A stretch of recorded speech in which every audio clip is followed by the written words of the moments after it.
Okay, guys, we are live. So for those listening at home, welcome to the Dungeon Musings YouTube channel. My name is Kevin Madison, and I'll be your friendly shop steward today, because today we're carrying on with our ongoing campaign playing Paizo Publishing's excellent fantasy RPG Pathfinder 2nd Edition Remastered. And we are using that to play a tale set in our custom setting of the Spires of Paridar, a Coalpunk setting of industrial progress, class disparity, and occult conspiracy. And with me today are the stars of the Spires of Paridar campaign, the Illuminators themselves. I'll go the order I've got you guys on the screen here. We have one noticeable gap in it right now. That is a player who'll be joining us a little later. The public transportation in Paridar is a little suspect at times, so he's taken a little longer to get to the session. Why don't you tell us who you are and who you're playing? First up, we've got Sean. Hey, I'm playing Golag, son of Doc. He is an orc witch detective. Very nice. Next up is Ingolf. Hi, I'm Ingolf. I'm playing Basil Rathbone, who is an Isoki investigator. Nice. And last but certainly not least is Darren. Hello there, I'm playing Dr. Adam Ersprung, who is a created flesh warp inventor, and he's now got his newly created or reconstructed Igor Mark 6. Very nice. Excellent. Well, I guess I have an open pool on how long Mark 6 continues to function, but yeah. So, guys, what happened last time?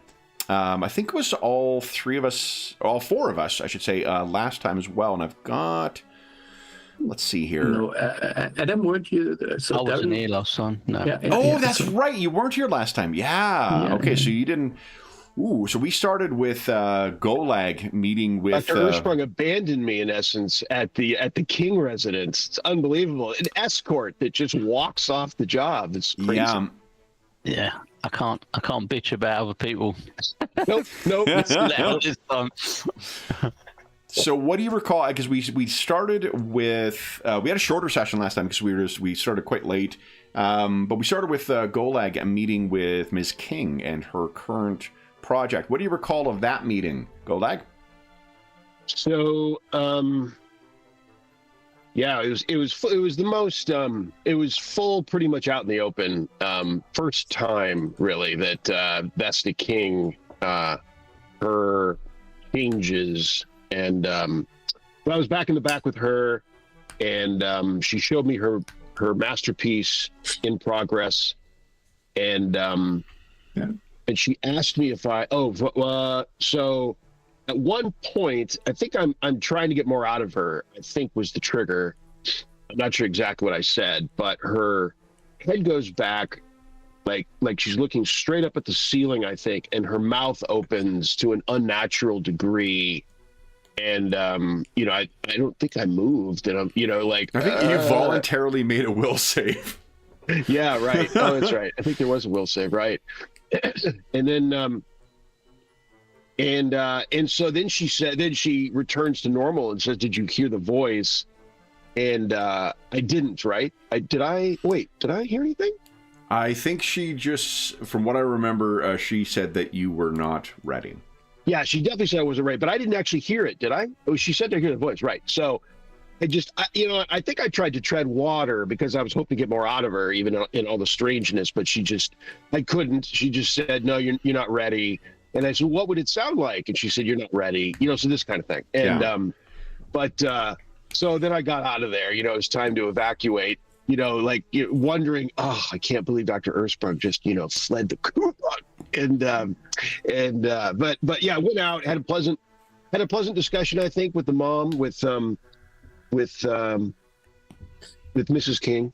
And do you recall your shadow acting unusual or in an unusual manner after you left as well? Oh, yeah, because I was thinking of when I left and I closed the door and I stood there for a moment, and I actually had the thought of sending my shadow back in to see what she did next.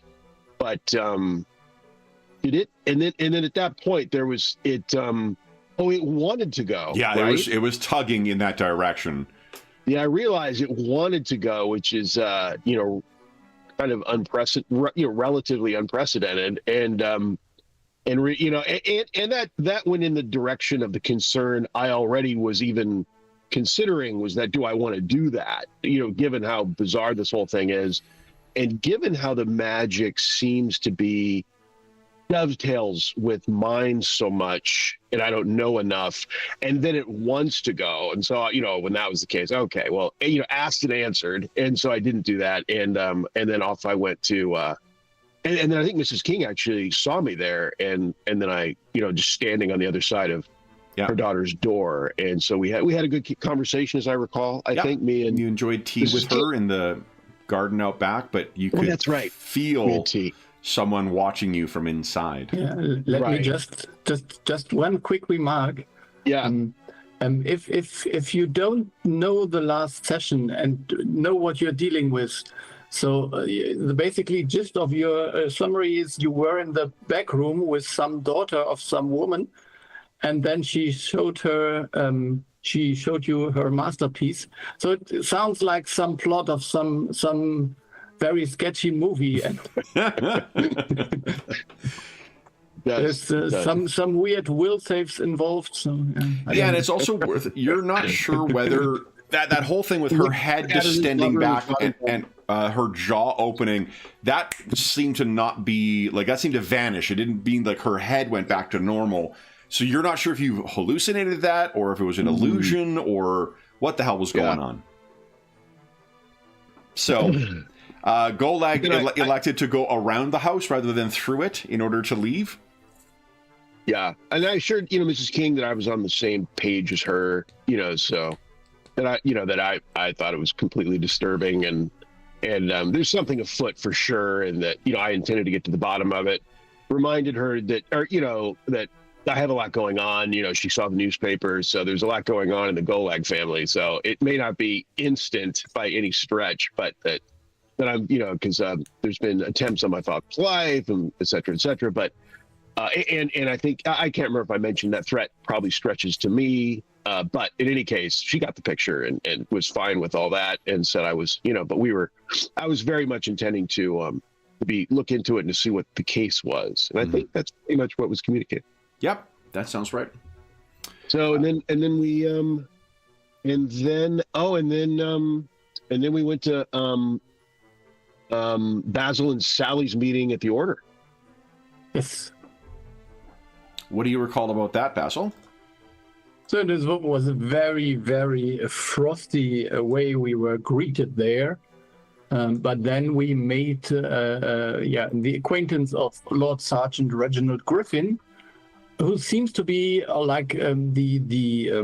ruling member of this order, and he's somehow of angelic descent or something like that. So he seems to be like some angel. That you're uncertain of. You know that they were communicating in an angelic language. Whether he has descent or not there's nothing from his appearance that has necessarily suggested that. But but he seemed to be one of those types, whatever. So nevertheless, so we had some conversation with him, Sally and I.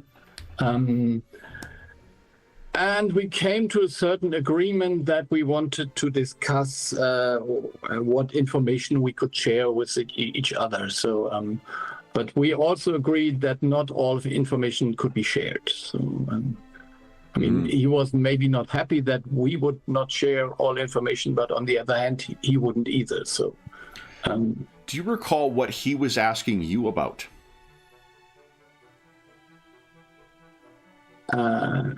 So he wanted to know Archibald. Yeah. So that was the other thing. So Archibald Morgan seems to be really missing. We had the idea that he might be somehow in some kind of detention or something from the order itself, but that does not seem to be the case. Mm-hmm. So he's missing on a case. And that is very likely to be somehow related to the vampiric serum, the Ghoul Father, and all of that. Yeah. But we don't know for sure. You also found or learned that those paintings seem to be hanging in quite a few more homes than maybe you suspected. Yeah, yeah. So my conspiracy theory was that this was something that was targeted only at Golak, but it seemed to be more random or more scattered across town. So that is interesting. And there was this this idea again that this might be some kind of way to have some kind of influence on Paridar from the outside, or opening something, dripping something in.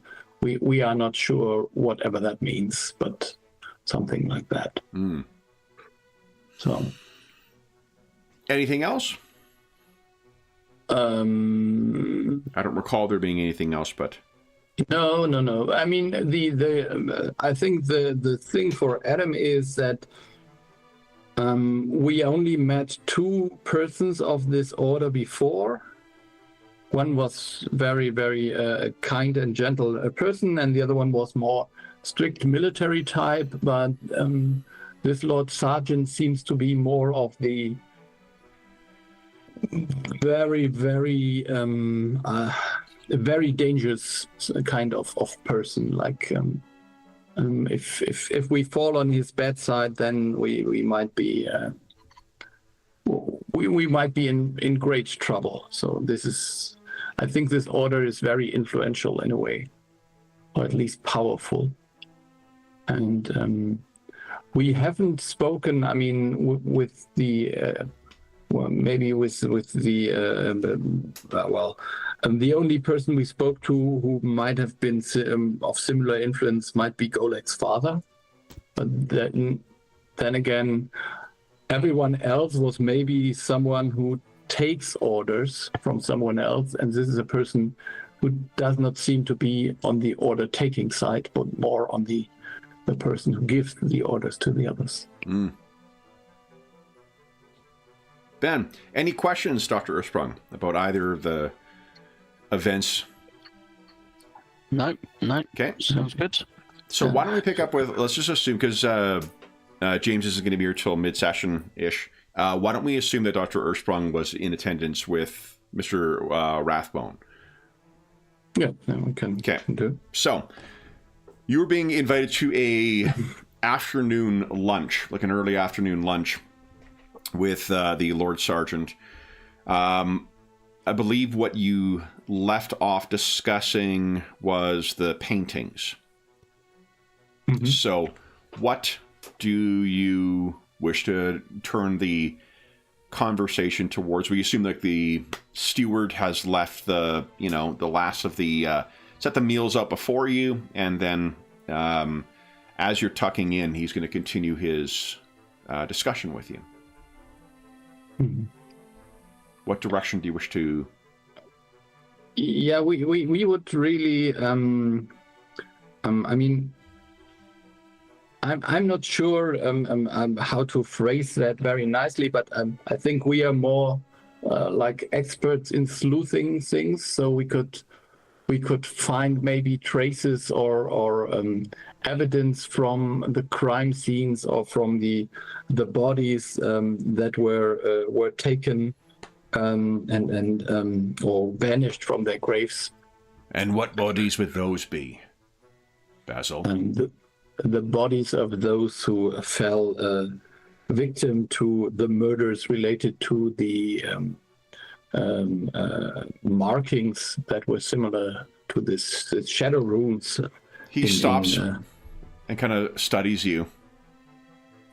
I thought you more informed than that, Mr. Basil. I thought you knew that those bodies rose from their graves.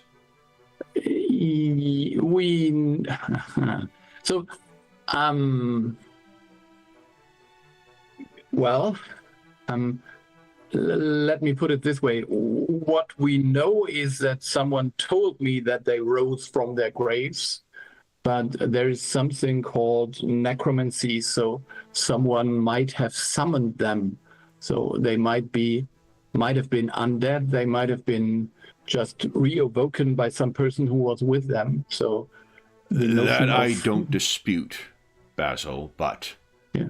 it does not change that if they have risen from their graves, they're not available for inspection, are they? No. I did not want to inspect the bodies themselves, but I guess that your men have made, I don't know, some remarks on how they found the scene of the graves, or maybe even had some. I don't even know which persons the dead were exactly. So no, you have a list of it. You do. Like unless you're lying about it to him, but you do. No. Remember, then yes, and then yeah. Well, I could not. So. And you would also have a list of where they, like, from Miss Carrington. She would be able to tell you where all the murders occurred.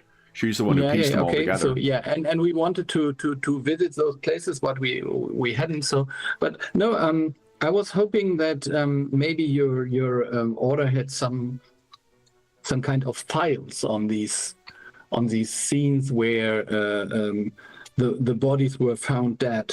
So I hope that I can just deduce some things that might have been overlooked, because I mean that is my profession. If they've been overlooked, why would they be in the files then? Yeah, sometimes it is these small clues. I'm quite handy in only small details that people put there, and then I can connect the dots. I will consider that. What do you have to offer in relation to those murders?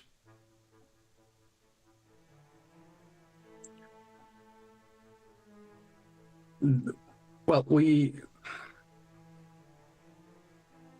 you might have heard that there has been some attack on Golak's father, Dak. Indeed. And you think that connected to these murders? Yes. How so? He takes a bite of his teeny sandwich. I have been in contact with some of the people working at the Paridar Detective Agency. Go on. And it seems like they themselves believe that there is a connection. There was actually someone sent out to have an eye on Golak and to keep him safe. So, and how does that connect to the murders? You're saying we discussed earlier this afternoon the connection between your employer and these murders. Yes. A further connection that seems your employer's father also endorses. Yeah. So from what I suppose, there is someone trying to hunt down those like Golak and his father. And who is that? That is the question I can't answer. I have a name, but that name sounds more mythical than anything like a living creature. And what is the name? Was it the killer of the suns? What was the Zorak the Sunslayer? Zorak the Sunslayer. Sounds like a foreign name. Yes. You are aware that Golak and his father are not native? I did not know, but add my suspicions. Go on. So it seems like someone from their place of home origin is trying to get to Paridar, and someone already is here trying to maybe build a kind of, maybe army is a big word, maybe building a small task force to do something like attack Dak. You said last time that you suspected that there was 2 factions Yes. associated with this. Yes. The murderer, and then whoever's behind these paintings. Yeah. I suppose because if those were the same people or the same faction, then why would they do so completely different strategies? One is, as I said last time, one is rather subtle, trying to get an entrance here through paintings and something like that. And the other one is more like a brute force version, where someone is already here and using magic that this person has. But both are threats to Paridar. Yes, maybe. We don't know. I think the one who is murdering is definitely a threat. The other one is something we should have a look at very closely, and it might be that it is a threat. But right now it is one of the many factions, many entities in our world that tries to get a footprint here or get a foothold here in Paridar. I mean, they're not the only ones. Well, what concerns me is not every entity. It is the 2 that seem connected to your employer. Yes. And seem to have aims on Paridar. Yeah. While this murderer, I will concede, appears unrelated to Golag. Your comments make me suspect the paintings are connected to him. Yeah, I mean, I will not deny that they are connected to him, because most of them show him, actually. Our work at times brings us in connection with the Ministry of Internal Security. And while it's their concerns over foreign influence over Paridar, if there is a supernatural component to that, that most certainly falls under our mandate as well as theirs. Foreign magic powers. This is what you're telling me. This is what I'm telling you, yes. And one of them loose in the city. Attacks on your employer's father. Yes. As well as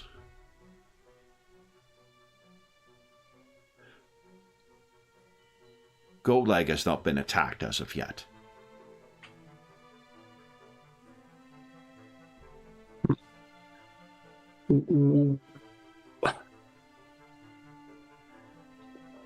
I'm not sure whether it is because, I mean, let me put it another way. I can't be sure that someone hasn't tried yet, but at least...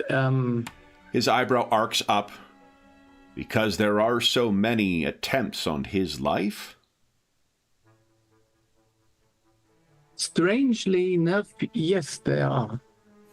It turns out that we are living quite dangerously, doing, well, people always tell us that we should mind our own business and not investigate. And turns out that many persons we investigate are not happy with us investigating, and some use violence.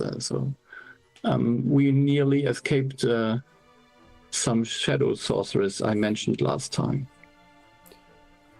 Our files detail your dealings with the Elder Order. Yeah, and that was only a couple of weeks ago. So I think the Elder Order. So the Elder Order case was, remember, like more than a year ago. If you're talking about the case with this, you're going to be back in the situation you were last time, where you're having to talk around the. Yeah. But I will not. Let me put it this way: I will not get back to the point that I don't mention it, because that is in a way, that is the person I would point to other than Golak, who might be behind some of it at least. So I don't know if Gwendolyn Fellows is behind some of what is going on. What evidence have you of her involvement with these paintings or the murders?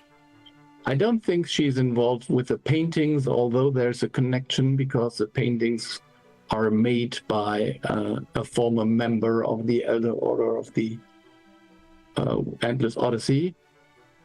So there is definitely a connection.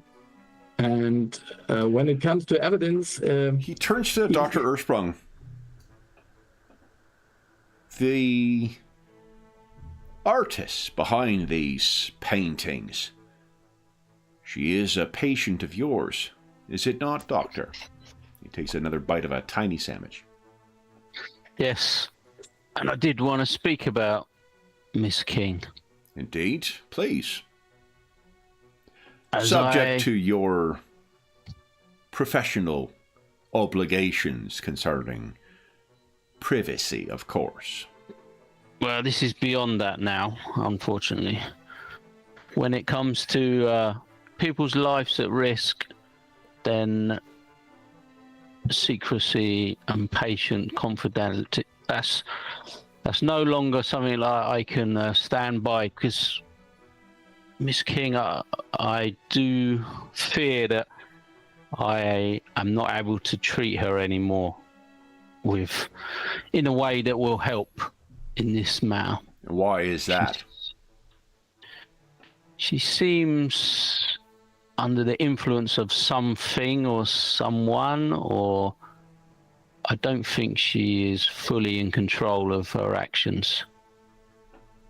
And you think her malady is beyond your capacity to treat? I don't think this is a matter of medicine or a doctor. This is of a more spiritual or magical nature, where I cannot rely on my skills to help her anymore. I fear she could be a danger to Paridar. He very carefully places down his fork. He crosses his hands and he looks at you. If she is beyond redemption, sir, we will take action. I did not say she was beyond redemption. I said at this moment I feel she is out of control. Until this threat can be eliminated, investigated, resolved, I feel that she's under the influence. But I think once that threat is removed, she will return.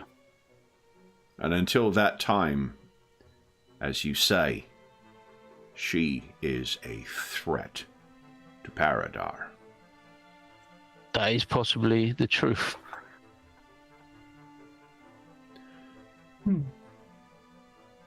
You exceed my expectations, Doctor. You're prioritizing the greater good over your individual oaths. It is appreciated.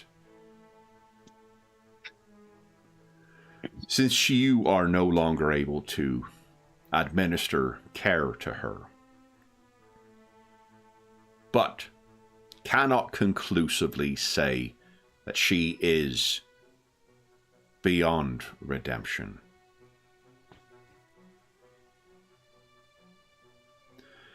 It was most upsetting to Mrs. King when we last took her daughter into custody. I would expect that you would be willing to explain to her that she is best in our care until this matter resolves.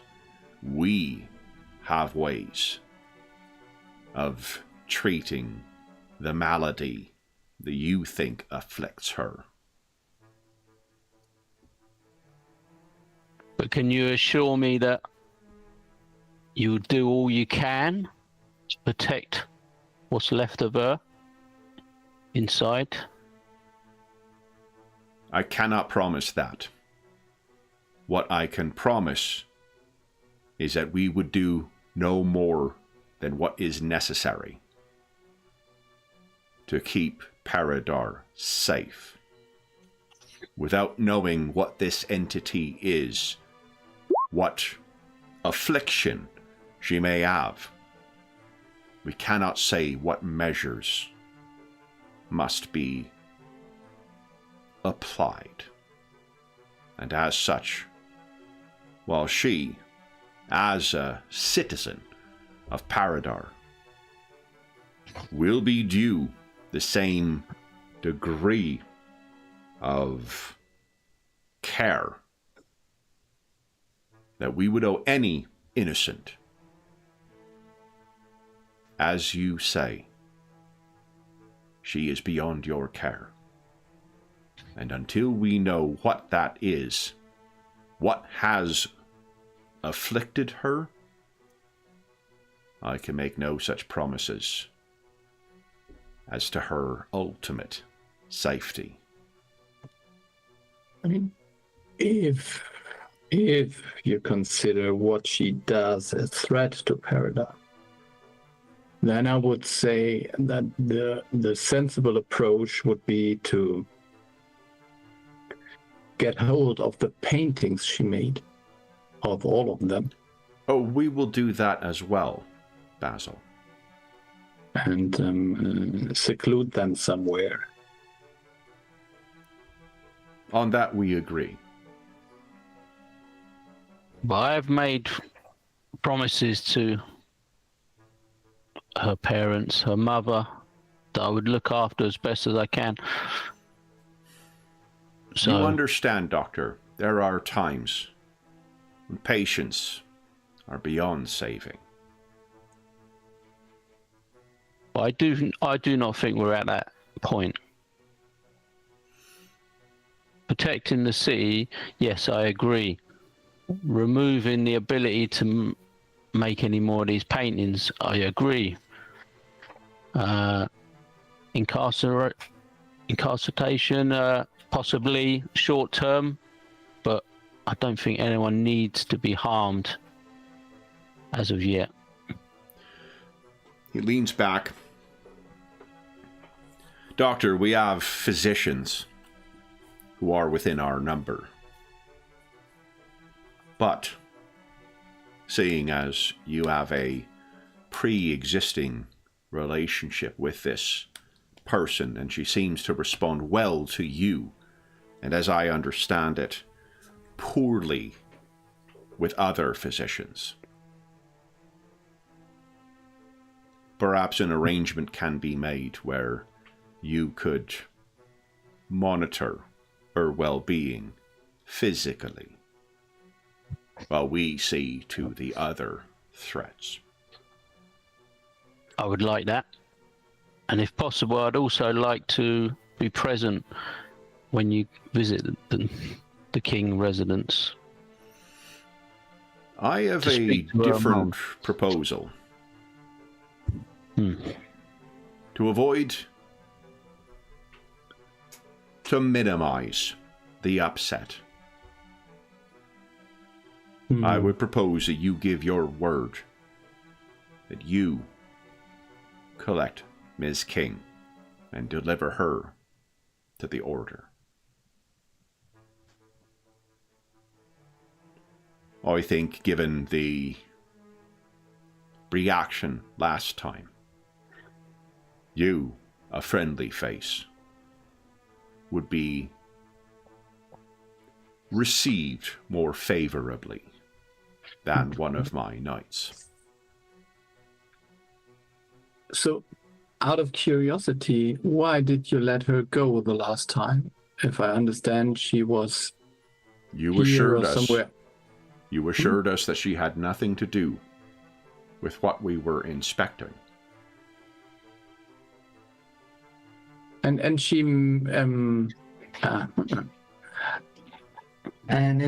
It seems you were mistaken in that assessment. But we appreciate your candor now. No, I'm just questioning, and no, I'm not questioning you or us. I'm questioning whether we can capture or get that whatever possesses her. So I think when we try to get her here, it might leave her. That's my only problem. And that is maybe why when she was Basil, here... Yeah. Have you any understanding of what it is that is with her? You don't know. Is that right? I could have... Basil, this is a question with an affirmative answer or one in the negative. Okay. So I don't know. Precisely. So whether this thing, this entity, as you say, escapes or not, it will change whatever plan it has. I cannot fathom a shortcoming in this course of action. Whether it disrupts its plans or enables us to learn more. The only thing I see is, and I'm not sure whether you will agree with me, but there's one very, very imminent threat who goes around killing people, attacking someone else, maybe even higher ups. And I fail to see why we do not prioritize this. Unlike your organization, Basil, Yes. we are capable of dealing with more than one threat at a time. That is maybe the case, yes. Another bite of a teeny sandwich. And I will sort of stand up and say, I will bring Miss King to the order. And I will check on her regularly. We will make all necessary arrangements to facilitate that inspection.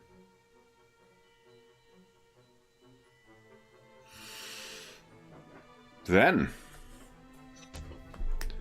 he sits back and takes a bite. Do you have anything else you guys wish to draw his attention to or canvas with him? I think Adam will be keen to leave now. It does very much feel like a fortress from the outside, and definitely feels like you're definitely not in jail, but it really feels like this place could be secured pretty handily. And while he is being, or at least offering a modicum of hospitality to you, there is a great deal of hostility coming from all the servants and other underlings that you were seeing within here. Not overt, but you know what it's like to be in a hostile room. Yeah. No, I think if we can go without offending anyone, then we will surely leave. I'm not here for staying here, and Sally is I mean, it's good that she isn't here. Let me put it this way. She may be left earlier or something. So he finishes the meal with you. He chit-chats a little bit, and then he will actually, instead of the page or the squire or whatever the underling is called, he'll escort you to the exit. And he shakes both of your hands. A great pleasure to meet both of you. It's a great pleasure to meet you, sir. Indeed.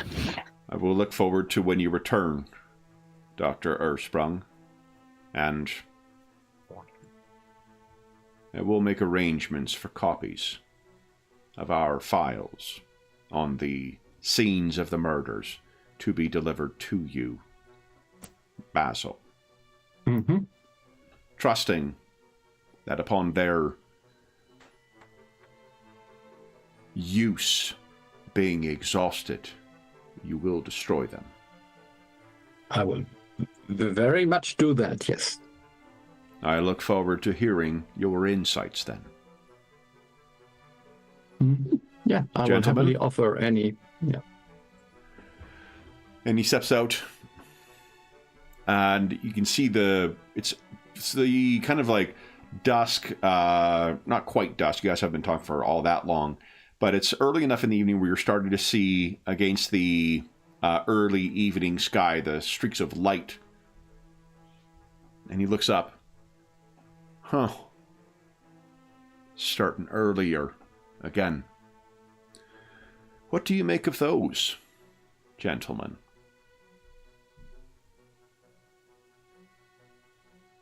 You want a real answer or my conspiracy theory? He looks down. I've been led to believe by your Miss Carrington that you have a most agile mind. I would welcome any speculations. So I think the magical borders between different realms are somehow vanishing or getting weaker and weaker by the minute. And what we see now, what we experience, is just a consequence of that. From many different realms, there seems to be actions in the direction of Paridar right now. And you, Doctor? You concur with your colleague's fanciful assessment? I've no reason to disagree with Basil, but I must confess not having so much time. I haven't given it as much time and as much thought as he has. But there is no doubt Paridar is linked to other places by the Spires and such. And that has been weakened. We found that in investigations previous to this one. He nods and his eyes go back and forth between the two of you. A most stimulating afternoon. My thanks, gentlemen. Thank you. My knights shall be in touch. And I will be here once you have Ms. King, so to ensure any concerns you have are addressed. Though, and he leans in and his face gets quite serious, you must understand what we place as the paramount concern. Good evening, gentlemen. Leaves, the door closes, and once again that heavy lock goes on that thick, oaken door. And you can feel that, once again, you're on the outside of a small fortress. What do you guys do?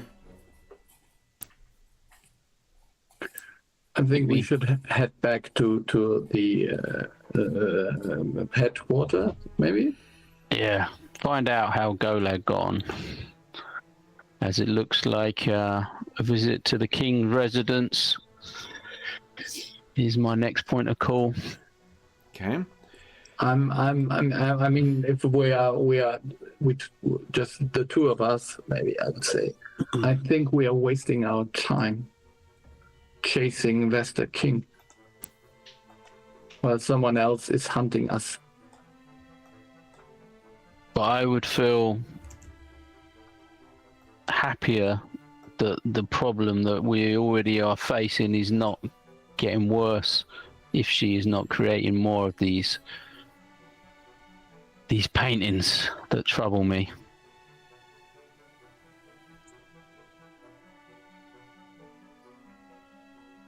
So, everyone gets a hero point. Yeah. So, Golag. sorry. Go ahead, Ingolf. No, just one of those conspiracies that came to my mind right now is: do you realize that each one of us is somehow connected to some major threat to the city personally? Everyone except me? Yet. And of course, the thing to which you have connections does not exist. Thank goodness it doesn't. Yes. I was gonna say that ain't no small organisation that's not a threat to the city either. I think No, a it's not. Paridar alienist might diagnose that as projection. No. I wouldn't say. I mean, it's not projection if it's true. That's So Golag, I'm assuming you have gone back to the office after your unsettling meeting with the kings. What have you been doing with your time?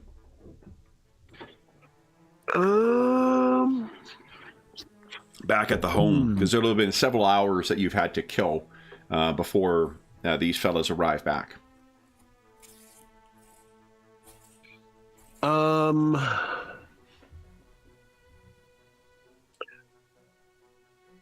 I might be going through thinking about whether I have any materials I have going as far back, like personal writings, books that I have the oldest memories of, and seeing if I can find any connection to my origins.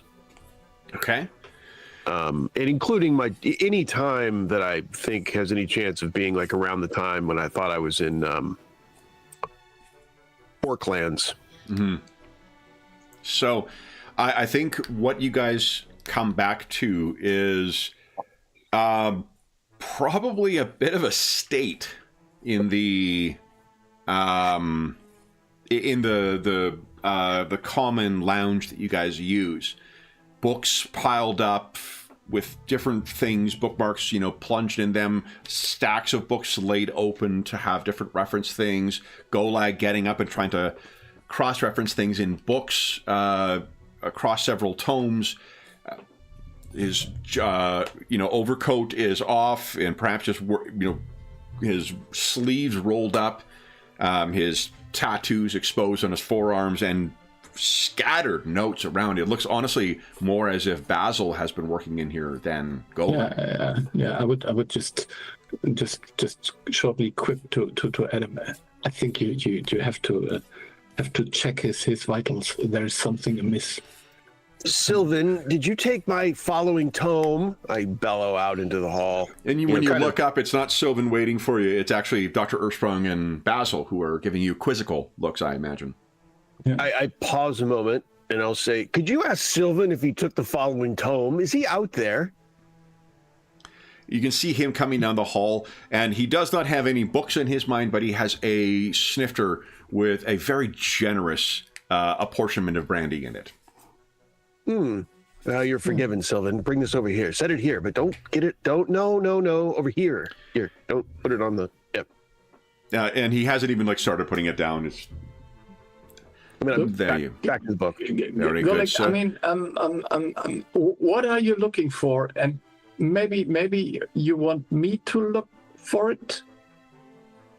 Trying to find anything that is around the time of my visit to the Orklands, or of my original of the oldest possible things that I recall, like my arrival to Paridar.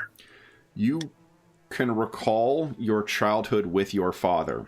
You can recall returning with you being back in Paridar, and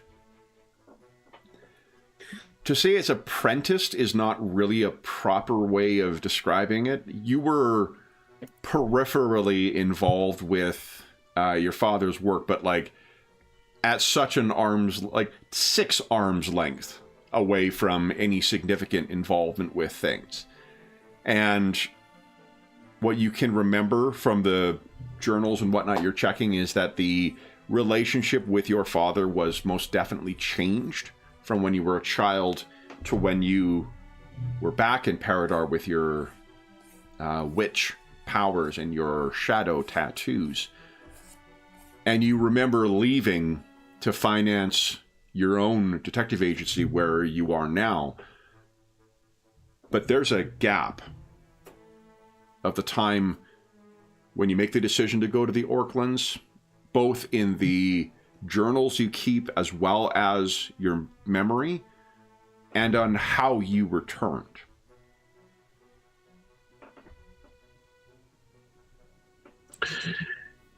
Yeah, I can't find anything. I actually do remember time growing up with my father.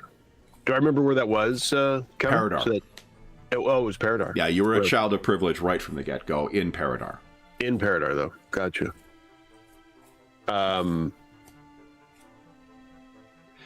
it is metaphorical, but it's almost as if there is an intentionally shifting shadow over that period of your life when you learned of the Orklands, I guess, when you traveled to, and whatever happened during your time there and your journey back.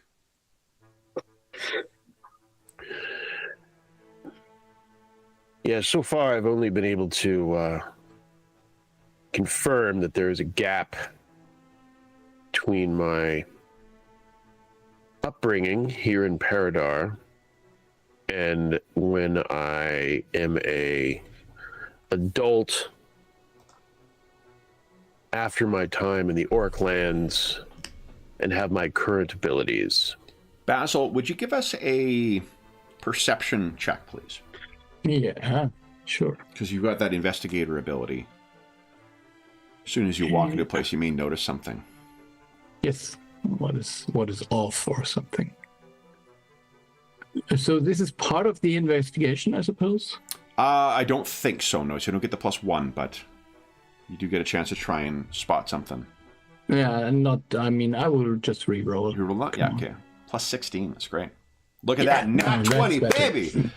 Okay, so I think you look out and you can see everything's on, and Golag, you've got stuff spread across your desk, and I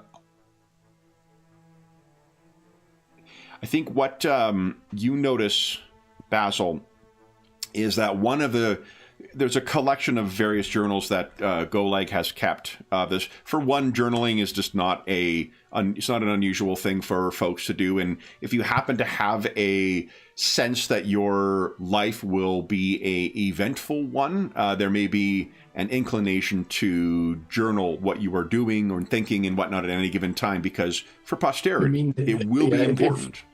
If you have a certain vision of grandness of yourself, then absolutely, that wouldn't fit to Golag by any means. No, perhaps it's not a surprise. There's a bunch of things, but Golag, if you're just looking at these things, what Basil you see is just, it's almost imperceptible. But one of the journals that's open, there is just, you have to kind of go over to it. For one, you can see that on the first page that is lying open, it's got like the cover, and then there's the first page that is there.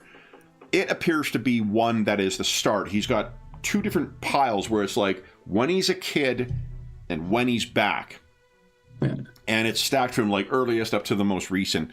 And the one when he's back, it looks like there is for one, there's something, an indentation on the first page of it. Just from the angle you're looking at it, and because you've got that keen eye, you can see that. And as you get in closer, Golag, Basil comes over and kind of, reaches up, because he is quite small, right? So reaches up on the desk and grabs this thing, and you look at it on an angle, and you pull the spine back, and you realize that if you counted the pages in this, you're almost certain that it would come up like 2 pages short. And you reach in and pull just a little tiny bit of paper that seems to have been left over when someone tore pages out of here.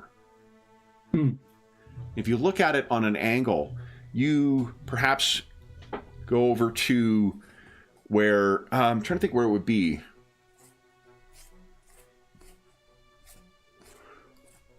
Maybe you go over to the fireplace and you grab just a little bit of the leftover wood or ashes or something like that, and you lay a thin piece of paper over that first page and then run the thing across it.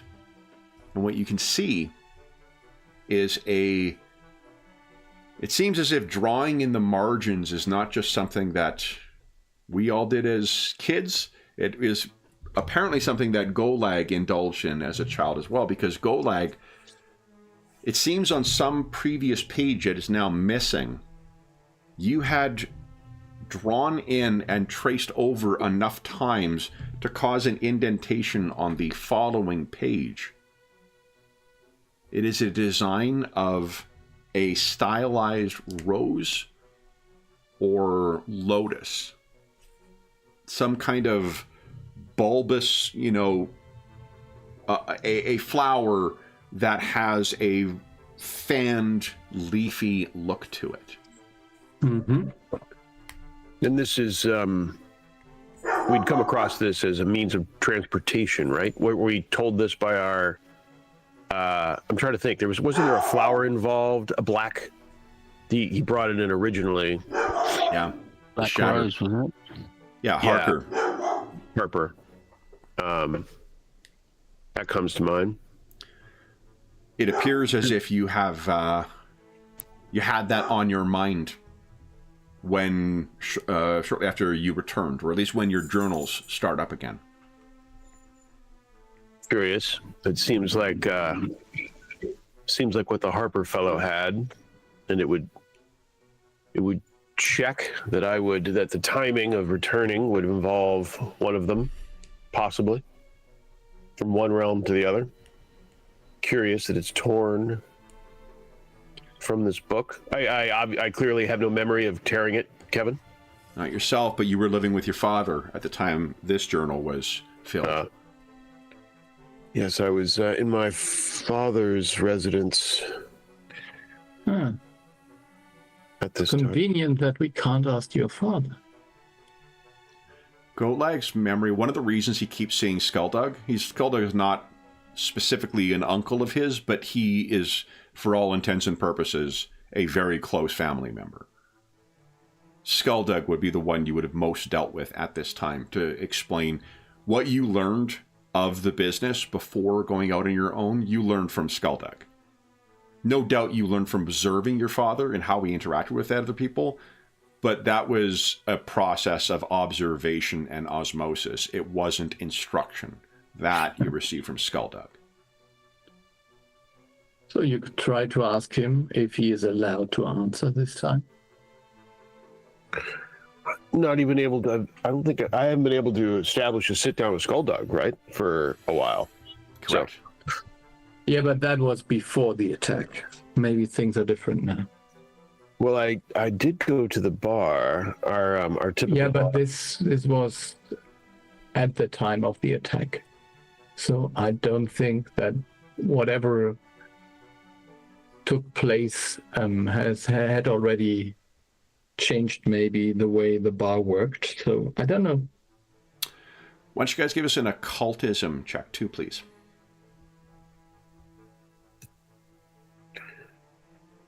I mean, there could be knights involved with black roses. No. There you go. Nat 1.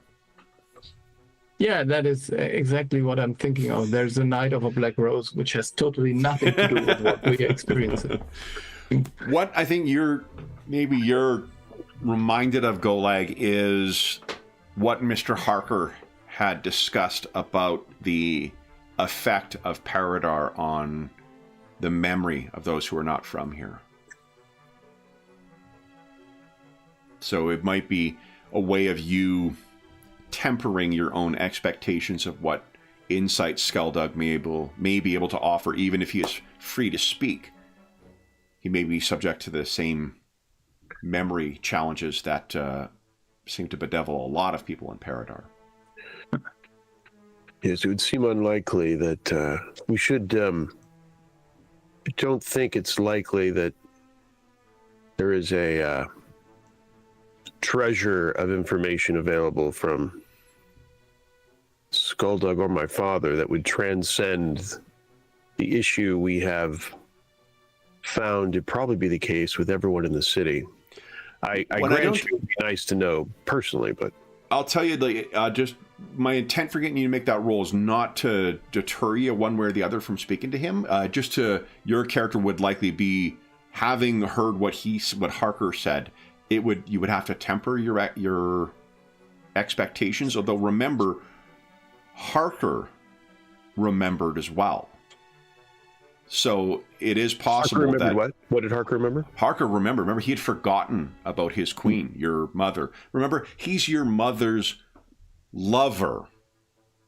So he had forgotten all about being your mother's lover until he was reminded of that while speaking to Miss Carrington. So you can remember. He shows that one can actually remember. Yeah, so it's not that it's a hopeless case. It's just that at first there is the question of whether he's free to speak because he ultimately is loyal to your father. But there's also the concern that he may genuinely not remember at first. So that may require some things. But I don't think a little thing like having to push a little harder is going to, deter Golag, son of Doc, I assume. I mean, yeah, there's much to discuss. It wouldn't. Not saying that obviously any sit down with Skeldug, much less my father, is highly desirable if that ever when and if that ever becomes possible. But I'm not sure he's going to have a revelation for us, given the issue, given the severity, the degree of forgetfulness. Mm-hmm. So Golag, wasn't Basil and Dr. Strom, weren't they going to talk to somebody? Yeah. But yeah, we can.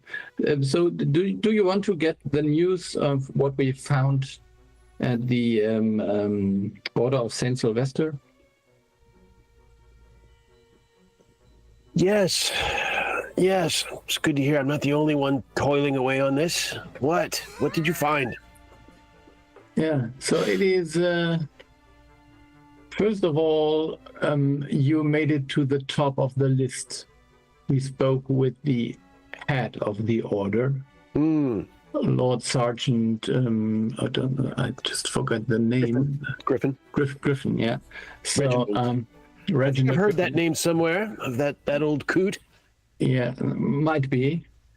And honestly, is he stiff as his reputation suggests? Yes, I think we talked about this last time, but I don't think he's common. Like, it's a secret society, right? So, okay. Of the Order of St. Sylvester, but not him. Yeah, he doesn't show up in parties and things like that. His name certainly doesn't appear in the paper. Yeah. It's just how I picture the head would be. I don't really know who he is, but I imagine it. Yeah, I think he's a very, very dangerous man. And He's still coming for me. Right now he isn't, but I think he will be coming for Vesta King, or at least he hopes that we help him.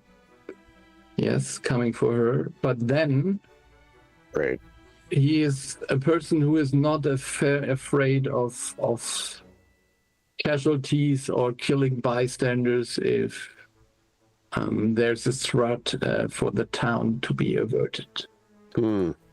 And so if it is somehow, let me put it this way, if we are not very, very sure, or if we can't make it look like you are not a threat to the city, then he will come after you anyways.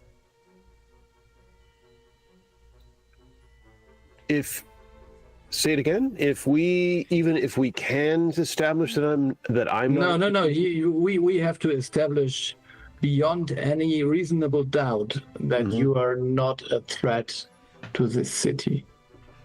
You are on a lot of paintings that he considers to be some kind of alien invasion into Paridar or something, foreign invasion. Of which he may not be mistaken. That might be the case, but since you paraphrase a meme for go like, I'm getting a lot of questions about my "I'm not an orc murderer" T-shirt. Yeah, so somehow he is not really convinced, to be honest, that you're not a threat to the city right now. And I mean, he hopes that we work with him. And somehow I almost got the impression that somehow by making some blunt mistake, he hoped that we would incriminate you, but we didn't. So, what's our standing relationship with the Order at this point? Would you say, and him? So we agreed that he would share his files on the murder cases with me. And in exchange, basically, we agreed that Wester King is, let me put it somehow mildly, but I can't. She's under custody of the Order. I've agreed to escort her to the Order. I see. I don't think I can help her anymore. And your last visit, would you say she is fully in control of herself? No. So I was with her in the back before you slipped out, and for the other meeting. I think Oleg's feeling better. I'm coming out of my library reverie.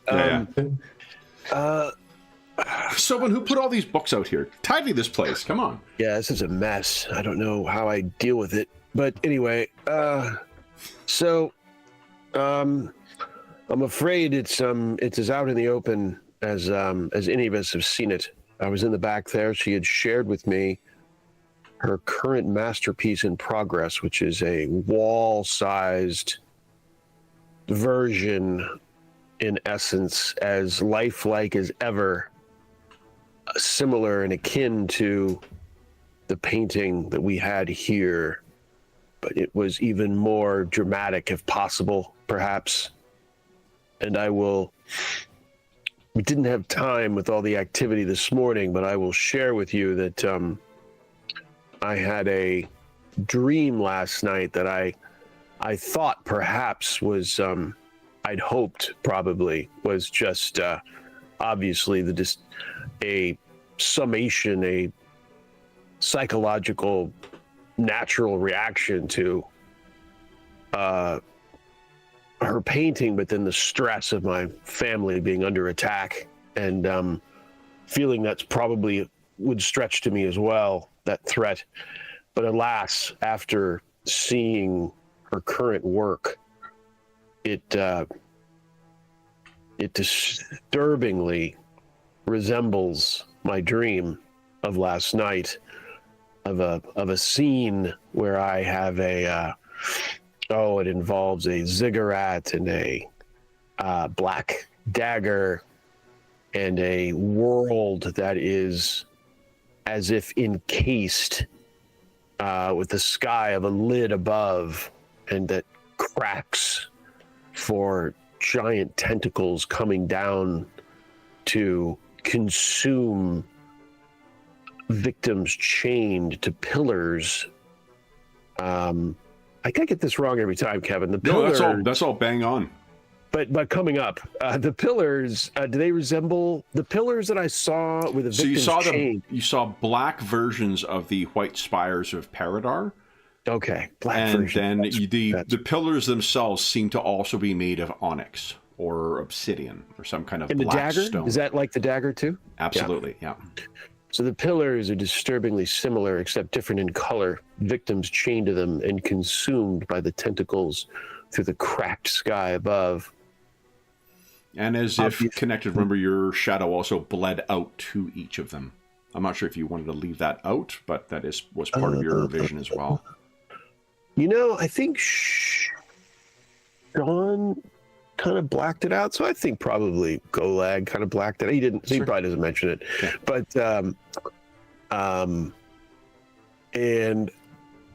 it was terribly realistic. But of course, dreams can be. And again, with everything going on, I just figured I was having a reaction to the painting that was here in the office for some time, and the stress of the last 24 hours. But now seeing her masterpiece in progress, which depicts pretty much this scene. But wait, I dramatically pause. There's more. She, at that point, she's looking at me, and I'm trying to question her about how she came upon her inspiration. Her head goes backwards, and she looks straight at the ceiling, and her mouth opens like on a hinge, unnaturally. It's mostly about, remember, I think you asked to speak to the voice. That's what led to that. So she brings up the voice before the mouth. You asked, you thought there was something that she listens to, and you asked to speak to it, and that's when I gotcha.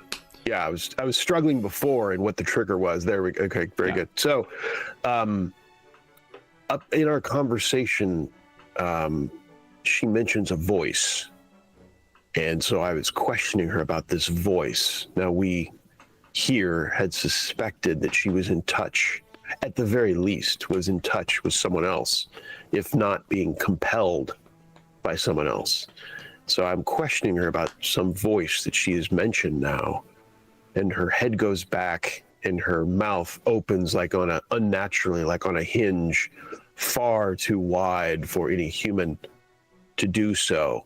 And I'm just watching this less than an arm's length away. And then she stops, returns to normal, and it returns to normal in almost like I was still dreaming. Making me question whether it happened, but I'm afraid it probably did. And then she asked me if I heard it. She was this apparently, this demonstration was to give me a chance to hear the voice once more. Well, I heard nothing, and I tried to keep from stating it such because I wanted her to give me more information, but she refused, saying that repeating I wasn't ready. So Golag, as you're describing this stuff, I'm kind of imagining you've got like 1,000-yard stare, you know, almost like you're in a fugue state while repeating this stuff. You can feel your shadow once again shifts uneasily on the surface of your skin, and it doesn't do that. Like, you can sense when it is off of you and when you dispatch it, but it's not like a parasite on you that causes sensation and to itch or otherwise, discomfort. But it does now. And you hear the echoes of that cry from whatever it was that sounded from within the black sun, or the veiled sun. So that cry that I heard in my dream, right? You can hear it in your mind's eye right now as you think of what voice it is. It's as if your shadow is telling you, coaxing you almost. But I didn't hear it when I was with Vesta King. So then she says I'm not ready, and looking at me with a Your mind's here, yeah. looking at me with a very a look that is clearly not Vesta King's, I would say, of sly and malevolent. And I can't get anything from her again, and she doesn't want to continue the meeting even after this, and wishes me away so she can continue on her masterpiece. Since I didn't hear the voice, and Yeah. You're not ready, so do you feel any urge to rule over any of us? More so than usual, or What's going through my head? only to supervise, Basil. Is that what you mean? No. I was just trying to lighten the mood a little bit. Yes, I think we should be very, very much concerned. Maybe I was. Well, I think this only confirms that I think we do need to hand her over to the Order. I think we can't. I mean, we will try, but at the moment, whatever is inside of her thinks that we are trying to have some kind of foul play, we will get into a fight. I'm sure of that. Well, we need to do something. We need to confront wherever this is in some way. Yeah. Or somebody does. So I think we need to try. Yes. Okay. I think that even now. When I was departing, when I left through her doorway, and I closed the door, I considered sending my shadow back in to see if perhaps there was some chance she was communicating with someone else. But then I felt that my shadow wanted to go back in, which is highly unusual, and confirmed my concern that would be too dangerous, and I did not do so. And even now, I can feel the unease in my shadow as I recall these facts. Do you fear that your shadow might turn against you? No, but the concern is that it's being affected. It's being externally affected, but not to attack me, but at least to. I did witness when we attended Miss King's residence before. Your shadow did temporarily disappear into the painting. So I don't know if you recall that or if you remember me telling you that, but I remember you saying it at least. there was definitely a draw there for your shadow. It's the center of the magic. I mean, the easiest reasoning is that the center of my magic is depicted in the paintings, and so there's a pull on my shadow to it. Now, whether that's particularly malevolent, I don't think malevolent towards me, but let's say malevolent even towards the shadow, or maybe that's not a surprising reaction to my magic when there is maybe a portal of some type or degree in these paintings it's being confronted with. I'm not sure. Can't say. But I might have had one more comment. It'll come to me. But in any case, I had a good conversation with her mother. That's going to be a difficult visit all around, because I had a conversation with her mother that she and I were on the same page, because she had some understandable, I think she had some understandable latent concerns that I may be encouraging her daughter in her fascination with me. And I assured her that was the farthest thing from the case, that I at first I thought it was a harmless dalliance that she had with me, and that belief is completely concluded. And there is something there is something wrong. Is basically I kept it somewhat light. I did not depict to her the details, and maybe I should have at the time of my meeting with her daughter. But I told her, I agreed with her that something was very wrong and that I'd be looking into it, even though I didn't know the timing because, of course, so much has been going on, which she acknowledged knowing, with the attack on my father, etc. So I think, yeah, Basil, what you notice is that as Golag has been talking, and you've got that that little rubbing, set before him, I think you look down, you realize that he has picked up, in the course of talking and describing all this stuff, he's picked up a quill, and he's begun writing something on that piece of paper. Idly. He doesn't. He may not even have been aware of it. Yeah, and what did he write? Can I read it? A single word.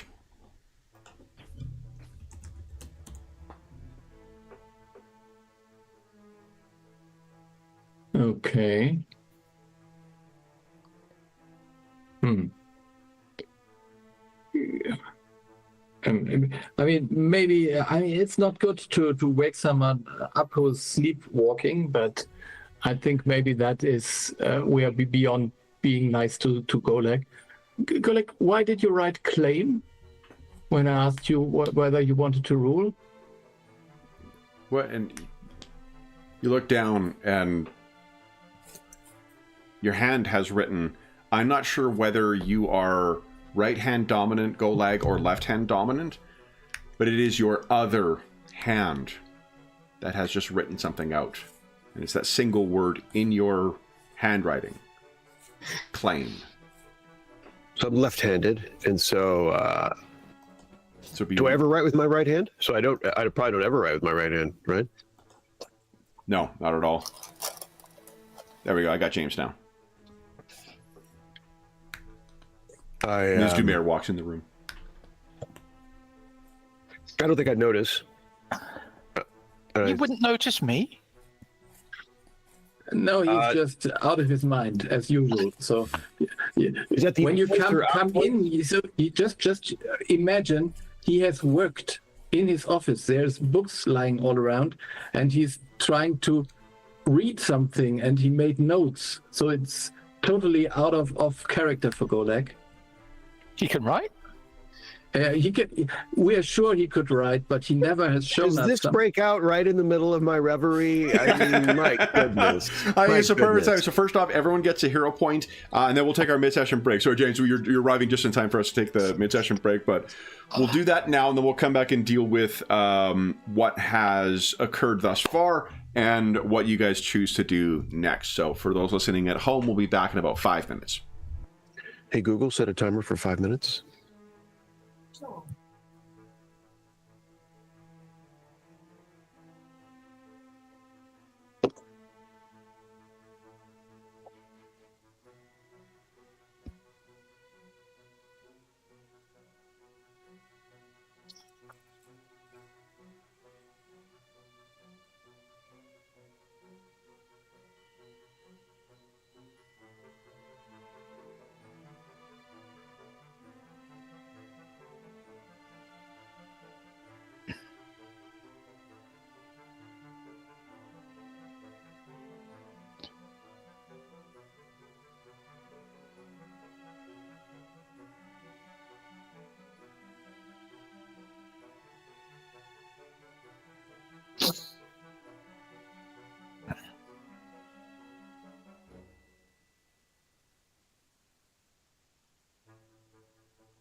All right. Excuse me. Okay. Hey, everybody at home. Hope you're having a great weekend thus far. Very little, troubling shadow-tainted dreams. Let's see. How did Warhammer Fantasy go, James?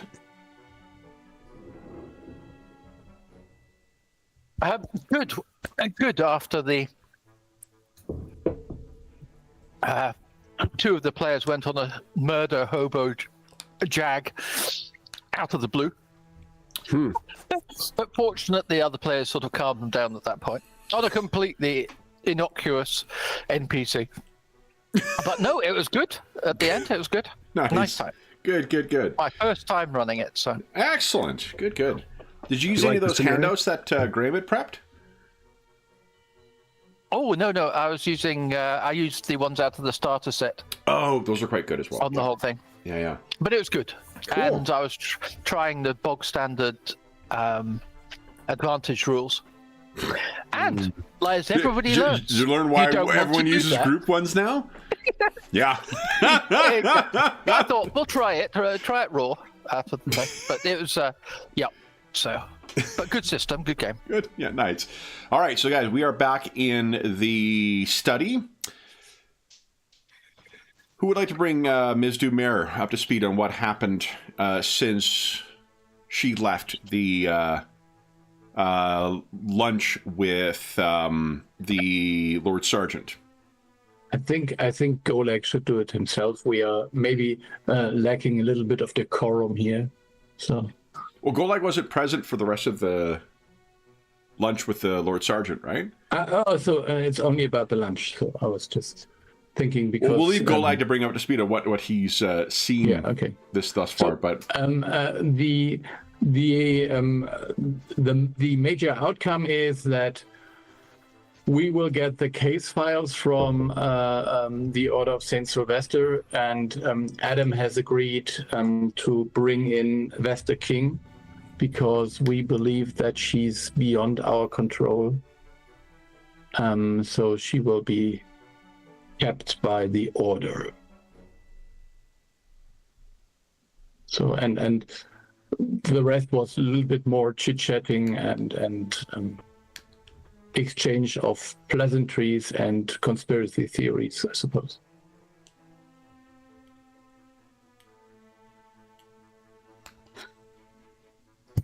Yeah, indeed. I don't know if I'd mentioned to you, Sally, and all the excitement yet of the meeting with Mrs. King and her daughter, but she's working on a new masterpiece. In short, she's working on a new masterpiece that's a wall-sized version of what we had here at the office, except depicting a different scene.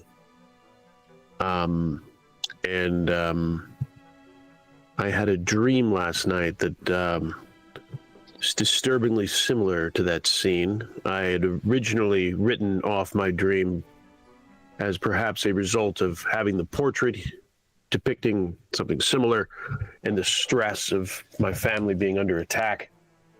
But unfortunately, seeing Vesta King's new project, I know that is almost certainly not the case. And I had this meeting, which I tried to prompt her into revealing her inspiration.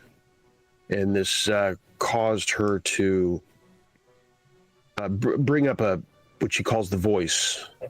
And I started asking her about this voice, and she opened her mouth to an unnatural degree in a most disturbing manner that makes final confirmation that she is very much not herself. I didn't hear a thing, but she realized I could not hear it, and ended the meeting promptly, wanting to continue on her masterpiece, telling me that I wasn't ready to know more, and so discarding further questions from me. My shadow had a disquieting reaction, wanting to go back into her room even after I'd left it.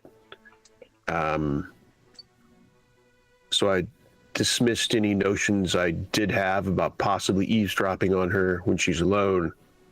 After I'd left the room, had a meeting with her mother, confirmed with her mother that I indeed was on the same page and was not, in fact, encouraging her daughter's dalliance with me, with my using me as her muse, in essence, for paintings, and that I felt something was very much wrong.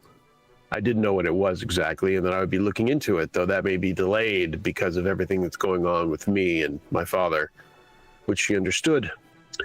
I think that brings you briefly up to speed with my meeting with the Kings, although Dr. Ersprung had his own conversation with the mother. But I don't know if there's anything specific from that, Dr. Ersprung, that... She was just concerned, as she always has been, that this obsession with the paintings, sort of getting worse, and she wanted help. That's it, really. It's always been the case. Quite disturbing. Indeed. And I am even now thinking that maybe there's, so in my dream, I had a black dagger that was seemingly made of the same thing as these large black pillars that resemble the pillars of Paridar, except in color. And there were people chanting. Were they chanting my name, Kevin? It sounds like. Chanting my name or some such. And there were victims chained to the pillars. The ceiling, I was in a palace, a ziggurat of some kind. The sky cracked, and through the cracks of the sky came large tentacles with a scream of some creature that I fear may resemble the voice that Vesta King hears. That there's some connection there with the sound I heard in my dream and the sound that I could not hear in Vesta King's studio. Those tentacles devoured the victims, and I believe my dream ended approximately there. And I think you are up to speed on at least the very short version, which covers the essentials. You guys would all remember that Golag was distinctly out of sorts this morning, as well, at breakfast. He didn't share why, but it seems clear now what the cause of that was. And then a seemingly significant meeting with a Lord Sergeant Reginald Griffin. That even after your departure, if I understand correctly the timeline, after your departure, Sally continued with him. Mm-hmm. And on the one hand, Basil, you've communicated that he is not convinced of my innocence, and yet he is willing to share files with you. So that seems that he's, that would be unlikely I would think, if he was being a suspicious man as he is, if he truly thought I was very close to the top of the suspect board of the murders. No, I don't think you did the murders. I think that is clear because there is you have a few alibis actually, but I think you might be involved. Maybe even the connection in it is the connection with all behind it. And as I said, he's one of those persons who would like to eradicate the whole threat. So you just being involved would be enough to get rid of you if you're highly enough involved. I see. The first lecture Sally and I got was about that our method to try to minimize casualties would not be appropriate most of the time. And you got no information on Archibald, if I remember. Yes. So in contrast, he had no information on Archibald, and they were actively looking for him. I mean, Basil would regret that he didn't took his time to look into the cases further. There was some trail, at least at some point, but somehow there was always another case in the way. Yeah, they definitely don't seem the most likable bunch. Yeah, it's a bit blunt. Indeed. But I think he must be missing now for, I don't know, half a year or something. So it's quite a long time already. 2 months is what 2 months. 2 months. The Lord Sergeant said. Mm-hmm. Okay. It likely it might seem longer with Professor Watsonful because he remember he mentioned that there are times when Archie just is out on mission and he doesn't hear from him for a time. Yeah. So yeah, there could have been time when he's incommunicado with Watsonful, but not with the folks at the Order. But to answer your question, Basil, I was just, I don't know, doodling, or I seem to have written this word that I wasn't really focused on, and I did it with my right hand. Can your shadow write? It can interact with the environment, but it's not really. It's a magical creation that is connected to him. So this is then some more like your subconscious is writing something.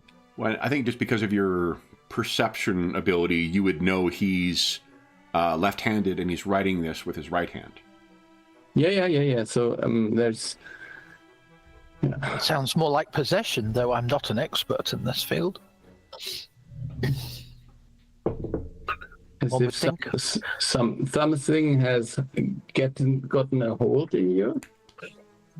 Do I think, with my knowledge of the occult, do I think something's trying to communicate with me through me, Kevin? Do I have any insight on that? Yeah, it's I don't think anything's going to necessarily come from a roll, but just in your general knowledge of it, like if it's intended to be a communication, who's it communicating with? With you? With your allies? Just, I would think your subconscious would write with your left. Yeah, if it was more Not that I'm an mundane. expert on such things. If it was more mundane, I would think I would agree. And so it suggests something other than mundane, more similar to the paintings than to a normal psychological response to stress. So, I guess. but why did you write? Whoever wrote this with your hands, let's just accept this theory. Why would they write the word claim? I don't have an informed opinion. I don't think. What's curious, looks like there's still room to continue writing, and it looks like you hadn't put the quill down. So you may have been interrupted.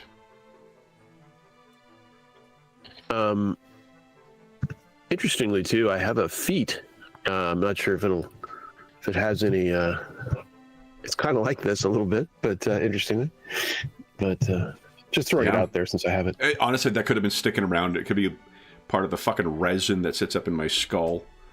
Yeah. That you showed this at one point. Okay, so you spend 10 minutes seated while holding a writing utensil, using it to make small circular motions to open your mind. Yeah, I think I'll also add in that you need to sit in pitch blackness while you do this. But do you want to do that? Sure. Use your autodidactic writing. Is that what it's called? Automatic writing. No, but I know that's what the feat's called. But autodidactic, I thought, was the name of the.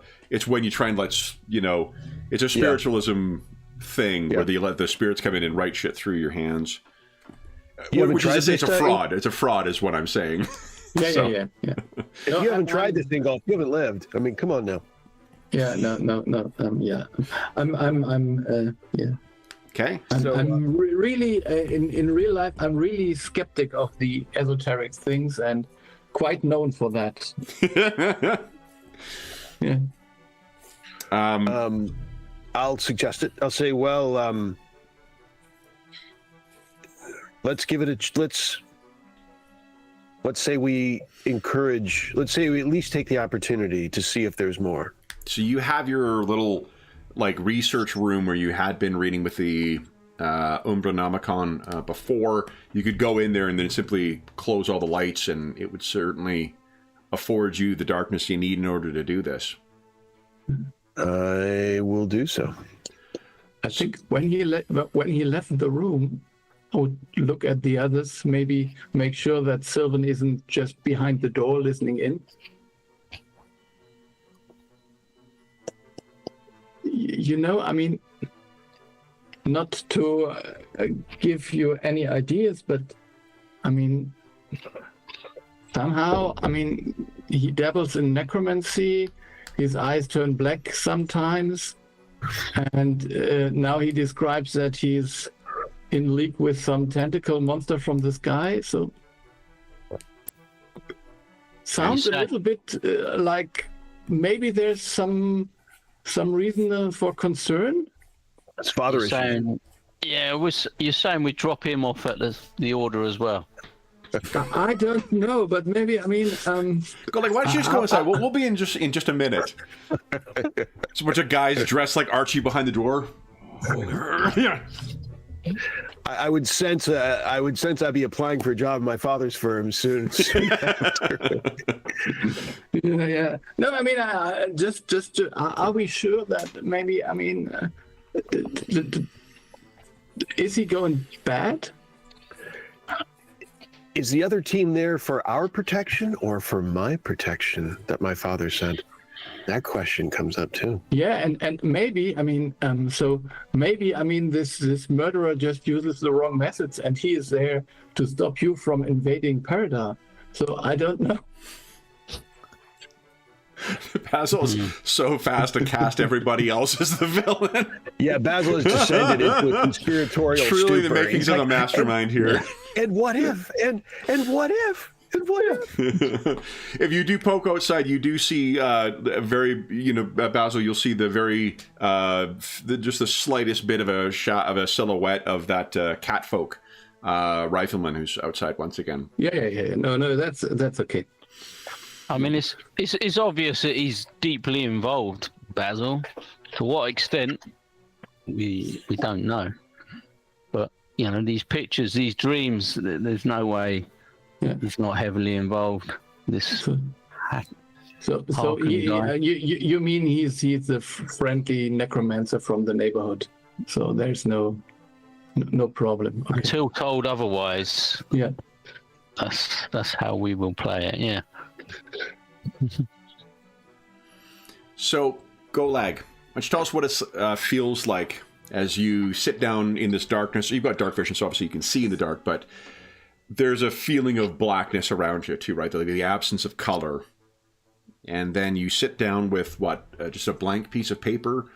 Do you put your pen in your left hand, as is your customary writing hand, or you place it in the right and begin your meditative gestures? I think I by habit I put it my left, but then I stop and I put it my right, and I'll probably check in with my shadow, as sometimes I think I do from time to time, but I'm thinking of doing it more often. Okay. And does it seem how is it? What does it state, if any? Like you don't really have a conversation with it per se. It's subservient. It's ready to serve. But it seems normal. It's empathically. Yep. Okay. Yep. It does not seem agitated. Yeah. So you relax, and I think that you do end up. Oh, let's see what stupefied does. Because that is the condition you'll be in when you get out of this. Is there drooling? Yeah. Your pillow is soaked on one side. Big wet spot on. Huh? Let's get that jacket ready. I A was straight thinking, jacket. yeah. We'll get it out. You take a status. Cleaning it up. It's a The status. rebellion talk is growing out there. It's unbelievable. It is a status penalty equal to the value to checks and DCs based on intelligence, wisdom, or charisma, including charisma saves. If you cast a spell, it's disrupted unless you succeed at a flat check of DC 5 plus the value. So you'll be a little dopey for a little bit. Anna is crying a warning, but it's too late. You've already begun. So you drift And they in. don't know I'm stupefied in that room. My Nope. my team doesn't know I'm stupefied in there. So you drift in or you sort of drift in. You drift back into this state. Like you close your eyes, you begin your sort of gestures, and very quickly they become like an autonomic thing that is just moving, and you feel in almost like a lightheaded, dreamlike state in this darkened chamber. And with your eyes closed, you know it is obviously some sensation that you are imagining. But you can almost feel the hot desert wind. And you can feel, though veiled, the sun still bakes down upon you. You can feel it heating your skin. You can almost feel yourself beginning to perspire in the shrouded light coming from that veiled sun. And you can hear, ever so softly at first, the low rumblings of that same growl that you heard come from within the depths of the veiled sun. And that's when you fall backwards out of your chair. And you guys hear a clatter and a crash from the room. You will not be the first to see this, because if you hear the sound of something falling, but Golag looking up, you don't know how this has happened. Your entire little nook, any available surface, has one of 3 words written on it. 3 words that are written over and over and over and over and over and over and over and over.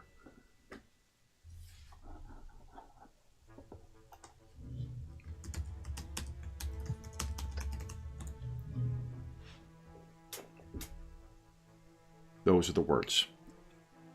Everywhere. If you guys rush over to check on Golag, you open the door, even the door itself has these written on it.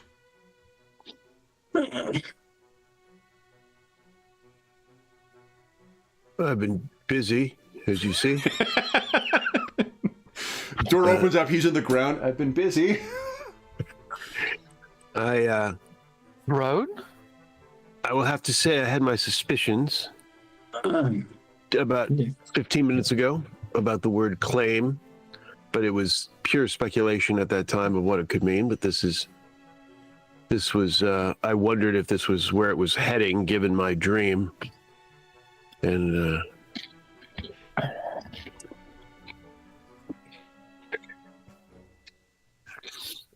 so for those at home, I think- Golag, what are the 3 words? claim your throne. I would help lift you from the ground. I mean, that would be. I mean, This writing, it is in the pen or whatever he was using. It's not like in Yeah. any other sort of. No, it's all written with that. Okay. Somehow it's like it's been 10 minutes since he's closed the door. This is easily an hour of work to write this cramped script filling almost every available surface in here. Is this his just handwriting? If he Or tests someone it, else's? it is, I think, Basil, you would probably recognize it. It is a hurried hand for sure. but even if you hurried, it would be different. This is not your handwriting.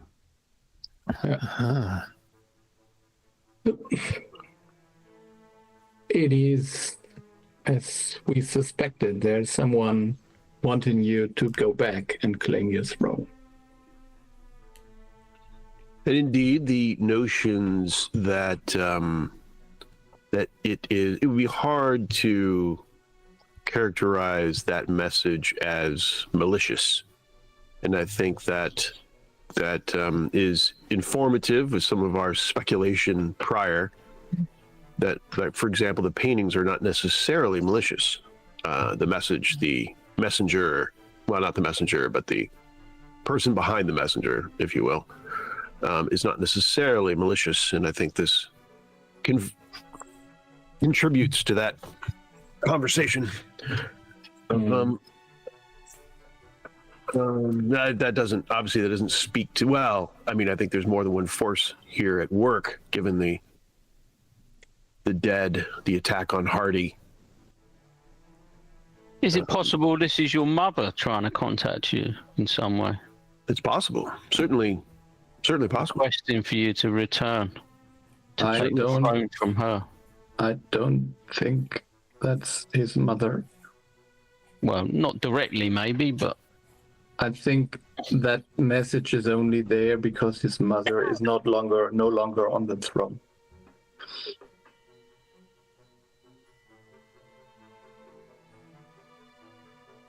Yeah, it's reasonable speculation. I think it makes a conversation with father all the more important, like it wasn't important before. I wonder if your father knows, but we will see. Well, he's the one most likely of any given person I can think of to have information. I'm not saying fully informed and knows all, but the one most useful to have a conversation with about this matter. Maybe another conversation with our client might be in order. He would be a prime person as well. Yes, Yeah. I think he's on that list. Between the two, I would choose my father over him, but in the absence of my father, I'm not that hopefully we can hope for both. But By your client, do you mean your mother's lover? just the trolling is. Mama's shag piece.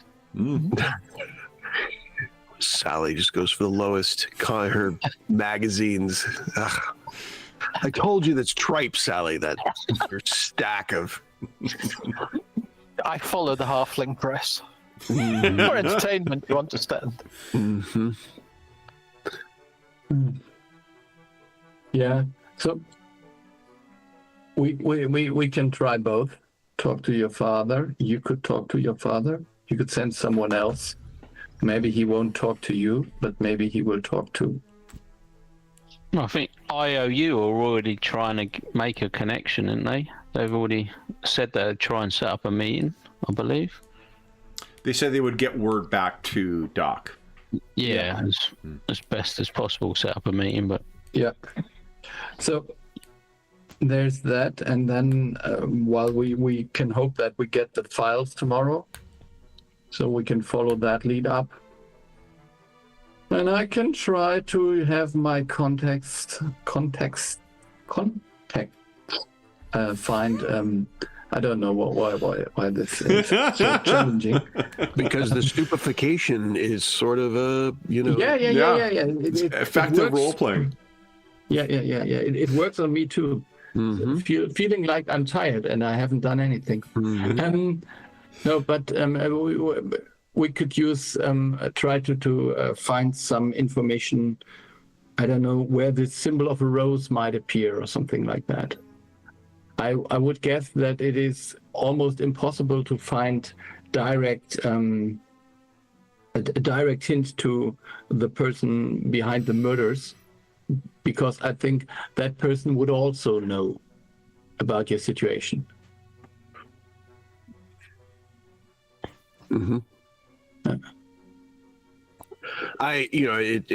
It would seem possible that there's perhaps two distinct forces here at work. One is this one, looking up at the ceiling, and the other one is trying to thwart it with the attack on Hardy, with the Harker. maybe Harper.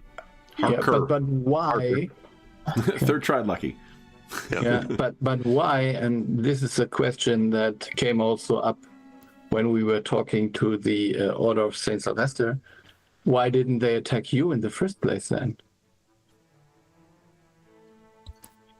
Do you remember how many pillars there were in this dream of these people that they were sacrificed or drained or whatever you described them? It wasn't 7, was it? 16, 1-6. No, 1-6. I just wondered if that was the 7 they'd chosen and they'd arisen and gone back. No. I'm thinking that there might be some protection left on you, Kolak. So if the theory still holds, and that what Harker said is almost true, that you were somehow sent away by your mother to protect you, then there might be some way that whoever is working here cannot attack you directly, or not as long as you are still under some kind of veil because you don't know. Perhaps they don't know who they're looking for yet. Who are the victims? Are they? They're not like other orcs, are they? All the victims? I think there were. Well, the murderer was supposedly an orc, but were the victims all other male orc people? All different species. Okay. So it's not like they're trying to hunt him down. It's a good suggestion, though, considering, we don't know what we don't know. It's just your father has tried to disown himself from, or you from him, almost in a way to protect you.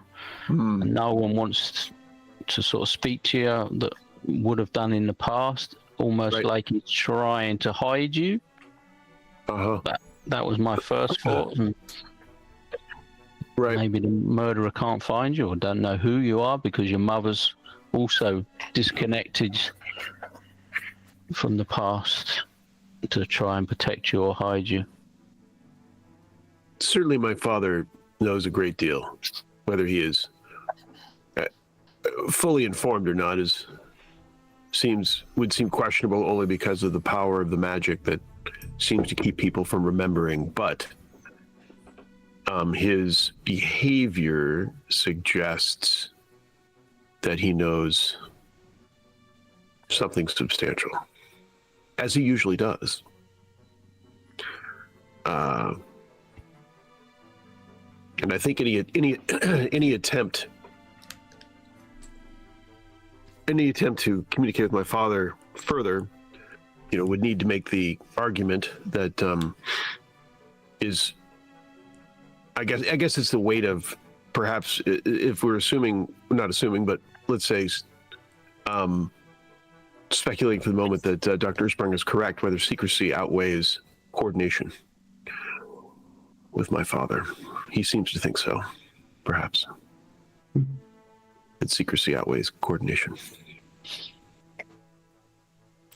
Yeah. Well, however, I mean, the thing that I'm sure of is right now, on this evening, I'm not sure how to progress. Everything I can think of, we can do only tomorrow. Well, I think we need to put Miss King into the hands of the Order and see if they can work out what is controlling her, see if they have people that can try and do something. They may be able to learn more than we've been able to up to this point, and also it may help to protect us or the city. And you want to do that today? I don't see why we should put it off any longer. It's a grisly task, but it's got to be done, I feel. Because honestly, I think that whatever we're dealing with would be easier to be dealt with in bright daylight. Well, if it's already dark, then yeah, you've got a point. We can leave it till the morning. What time does it come? It's probably early evening, not quite dinner yet. And it's summertime, so it still is light out. So do we conclude that this is hostile? I think if whatever is in Investor King realizes that we try to somehow cage it and to block its mission to finish her masterpiece and so on, there will be some repercussions. Maybe I'm wrong, but I think sooner rather than later, if she has got control of herself still in some way, then maybe if we do it now, she'll have more chance to almost help us by keeping control of this other force or being or whatever it is. But how many get stronger? How many do we think it's all the same, or do we think there's multiple forces at work here? I mean, we have whoever did this on the ceiling. We have Vesta King with the paintings. That seems connected, those two, like meaning the same entity. But whoever attacked Parker. And we also, we have an assassin that has somehow come through from this. And that seems different. No, that's not necessarily true, but that seems different than this. Different, but probably connected. Oh, connected for certain. I mean, yeah, almost surely. But it seems like we have more than one. I mean, Sally just asked, is it malicious? And it depends. Answering that question would require knowing whether we have more than one actor at work here. Mm-hmm. Because I just wonder that the Order of Saint Sylvester don't seem a terribly nice bunch, and if this Master is and what is ever is channeling through her is not hostile, maybe we're delivering the wrong thing to the wrong person. But if it is hostile and it's growing, true. One thing you did learn from tricky. One thing you learned from the Order is that there is roughly 4 dozen of those paintings in the homes of some of the most prominent citizens of Paridar currently. And you did learn from Professor Watsonful, you may remember, that there is not a direct enchantment, but a very small trickle that's coming through from somewhere. It's not to say that it justifies what you guys are discussing, but just remember you did learn that there's more of those paintings out there and in more prominent people's homes than what you expected before. But they're looking to collect all those paintings up. That's right, isn't it? They are going to try and retrieve them all. There's a good chance that, these paintings could slowly, corrupt the minds of these people or even take them over in some way. That's true. Maybe you're right. That seems the most malicious part of the King story. I would also add to that the manifestation I saw in her studio was not exactly comforting, but in and of itself, it's not strictly malicious. It was just disturbing and unnatural, but not strictly malicious. Now the paintings and spreading the paintings among the city seems far more macabre, far more suspicious. I think that's the worst part of.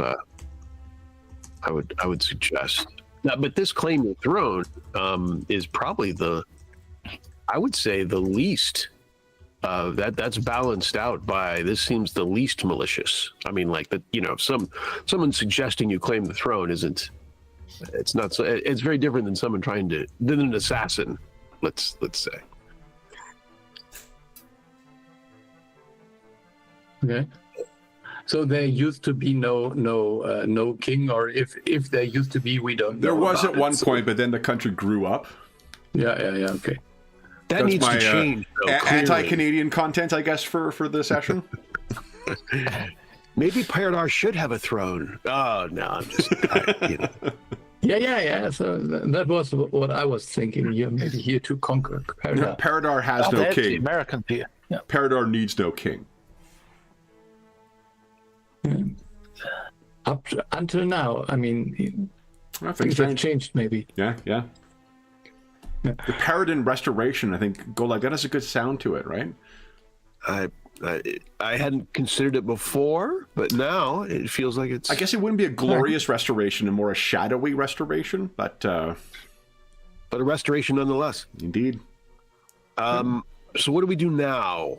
Let's turn to practical matters and what is on our so conversation. So Adam is convinced we should go to and fetch Vester. So okay, and then the follow-up conversation with Harker, I think, is necessary at this time. Be on the list. I think follow up with. I know it hasn't been that long, but perhaps a bit of a follow up with the with our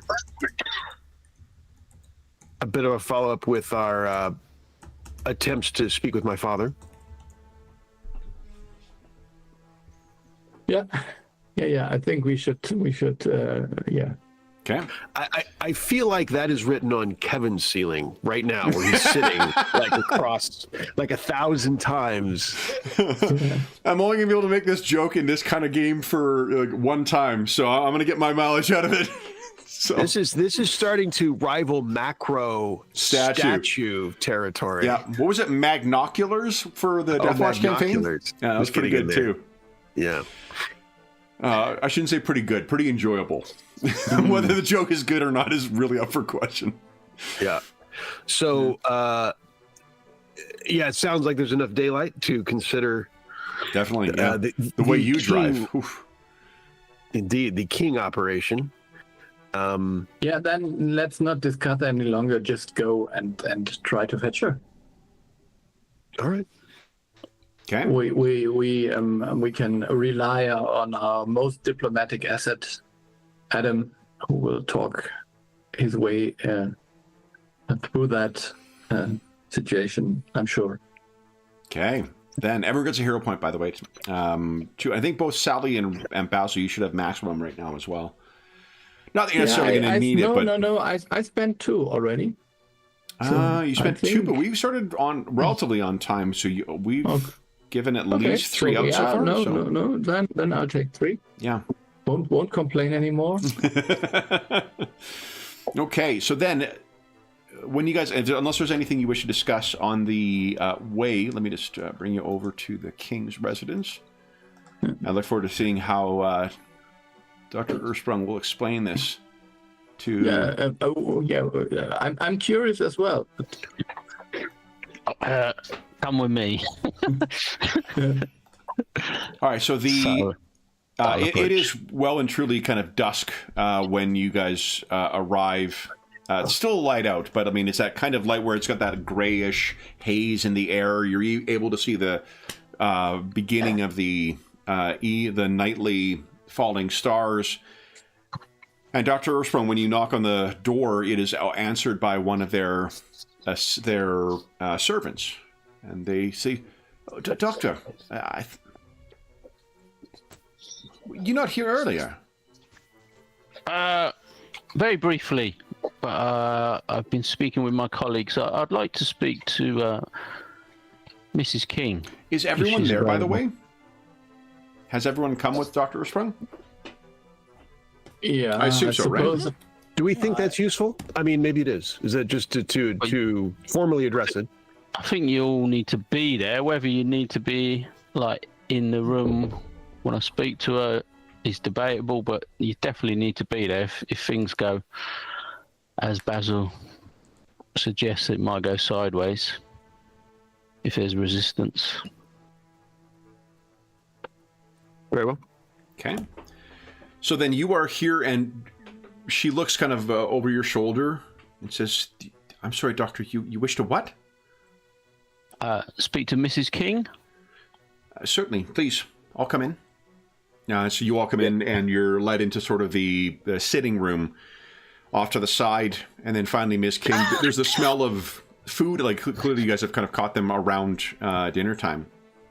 And Mrs. King comes down and looks kind of concerned.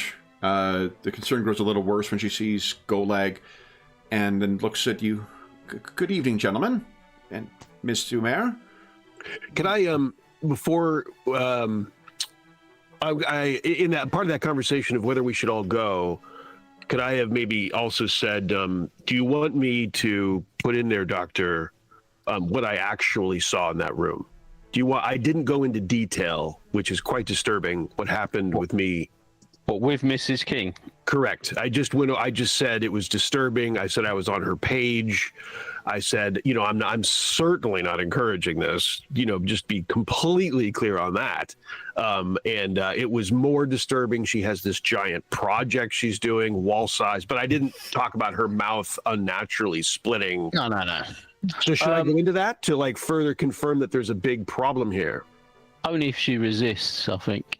Okay. Against Very the good. whole idea. So I will wait for why don't you look, give me the signal that you want, I will wait on your cue.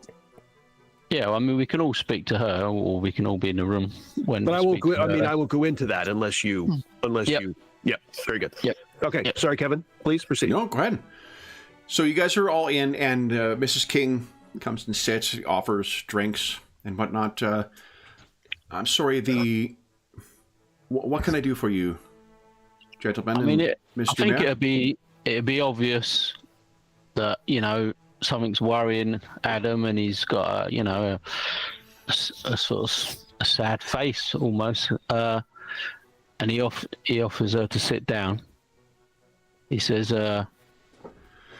when a doctor instructs the parent of a child to sit, it rarely follows with good news, doctor. If it's all the same, perhaps I shall remain standing. as you wish. I am here with heavy heart. I have to inform you, my care of your daughter has reached. Well, it's no longer within my means to care for her.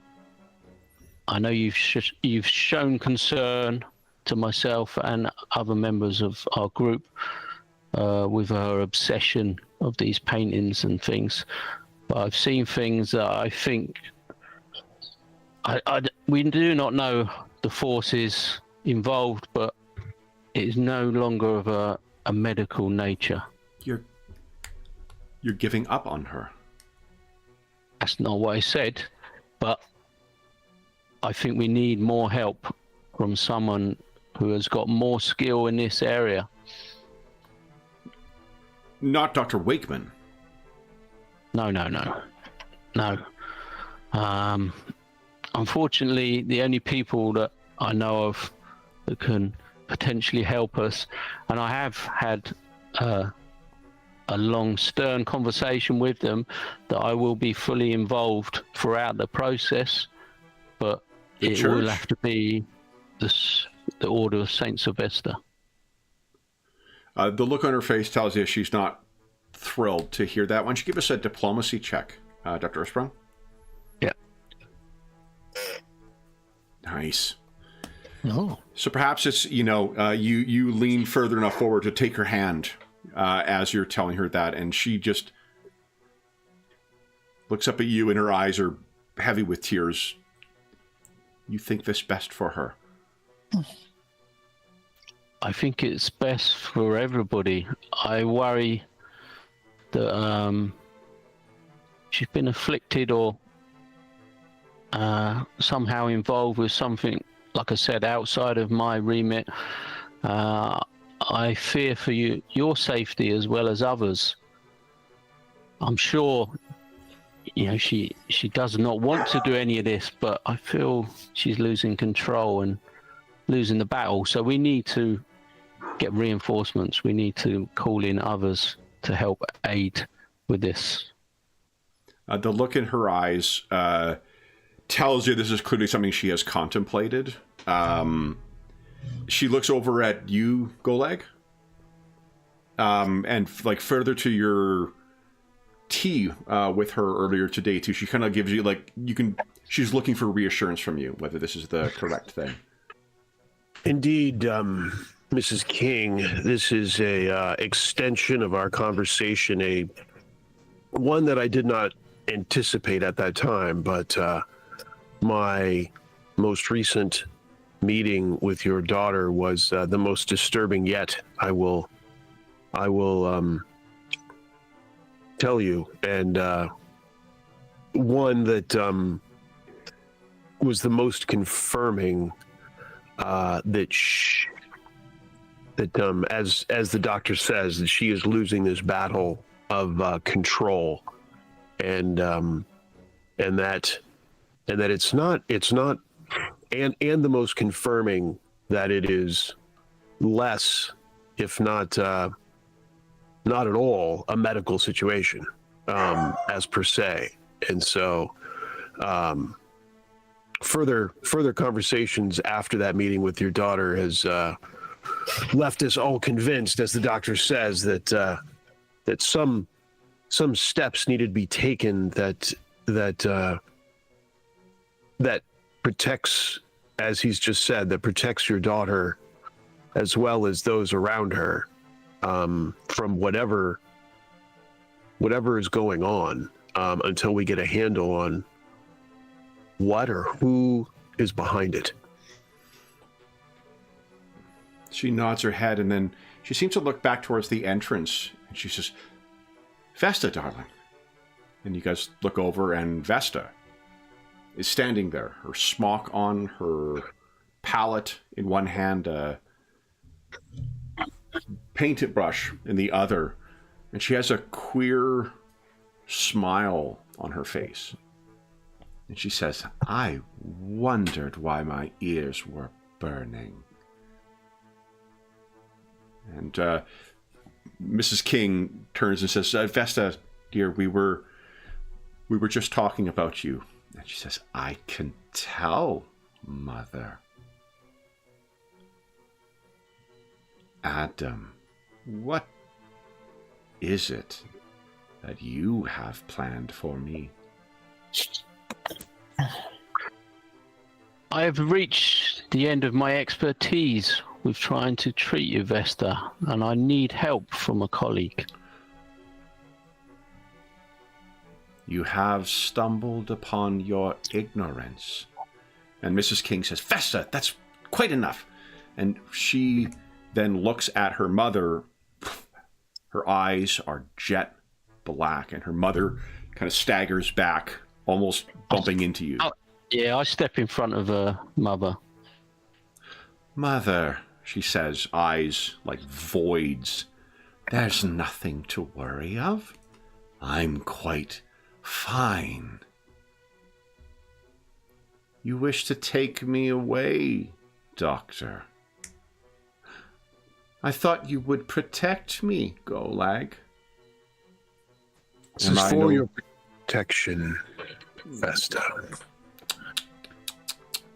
You being more candid would have been helpful this afternoon, but it could be helpful now if you could give us more information of what's happening. The palette clatters to the ground, the paintbrush clatters to the ground, and she slowly, step by step, begins making her way towards Golag. This is a girl of 110 pounds, maybe. Yeah. She's carefully making her way over towards you, Golag, and eyes jet black, her hands up. What are we going to do? Yeah. I was just going to interject. Is this a way to treat your prince? She looks down. "You say prince. I say king." And she continues making her way towards you. She's going to put her hand on your face unless you do something to stop her, Golag. I'll let her get, let's say she's like a foot short of me, and Probably, yeah. And as but even horizontally, like as her hand reaches out, and I will stay it and say, more information, Vesta. She takes your hand, and she says, takes your hand and moves in slowly. Like, you can move away from her, but she's going to take your forearm and go in as if to whisper something in your ear. I'll say, I'll take a step back. She stops. Tell me. You are not ready. And then her whole body snaps up like a flag caught in a wind and just stands rigid and begins trembling with seizures. All her muscles in all the exposed part of her body are just twisting with tension, and she begins falling back as if she was a mannequin with a poor footing.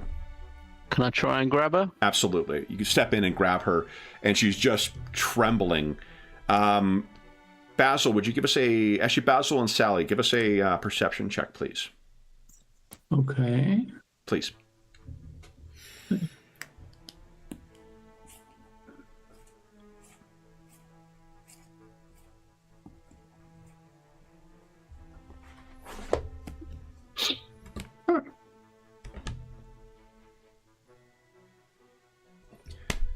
Basil and Sally, where have Goleg's tattoos gone? Huh. And you hear a crash from the back of the house, no doubt where her studio was located. Goleg, what are you doing while this is all happening? So I'm unaware of the shadow, right? Of the tattoos. No, you're sort of looking down and you hear this crash, and you look over and see Basil and Sally are both giving you what look, guys? So I'm just very, very puzzled. So. And Sally, what's the look that Goleg sees as you're looking at him? Oh, creeped out thoroughly. So she's moved back from you, reeling. Yep. While you're doing this, Adam or Dr. Ursprung, what would you like to do? I'm going to start taking her towards the carriage. Okay, so you begin, you pluck her up like she's nothing and begin carrying her towards the carriage. Mrs. King is just freaking out, so it leaves the three of you behind. And then, as if with a blink, Goleg's shadow slinking across the lit floor like a spill. It's suddenly back on Goleg's skin. And I'm aware of this happened, or am I aware? I give us a perception check, actually. Let's see. Okay. You see, there's motion, and it's a grand, like your shadow can teleport against the, from shadow to shadow. You could hero point that if you like, or you could take the fail as.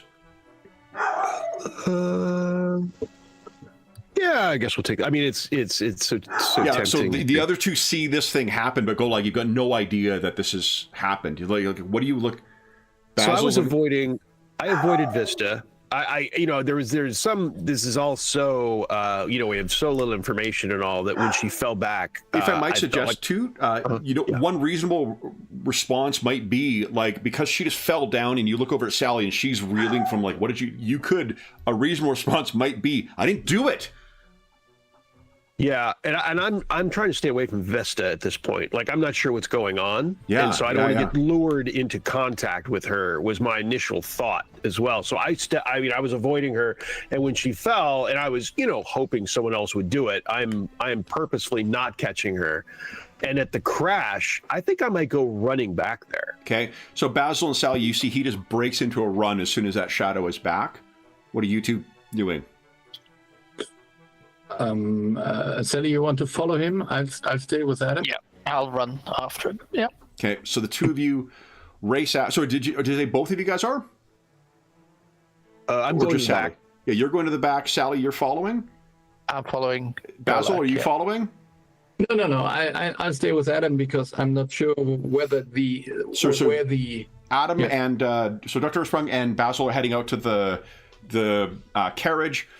You two running back. Sally, you're able to keep pace with him because you move much faster than everyone else anyway. So you're able to see at the same time as Goleg when he casts the door open and then sort of activates the gas light. It lights up. The painting supplies seem to have been scattered across the floor, but you can see a painting that's like 8 feet by 4 feet, or 8 feet by 6 feet, that looks like the same image that Golag described as his dream to you. And there's further, it's in a rough state, but all the elements that he described are there, as if she was taking detailed, notes of this.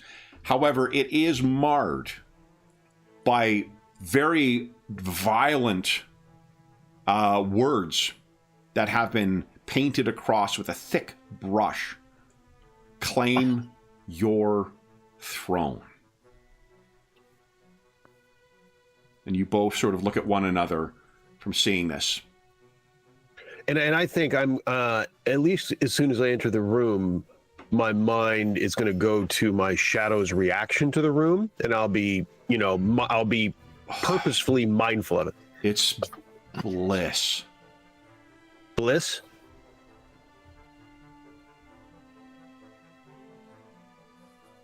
So imagine that's almost like your stomach.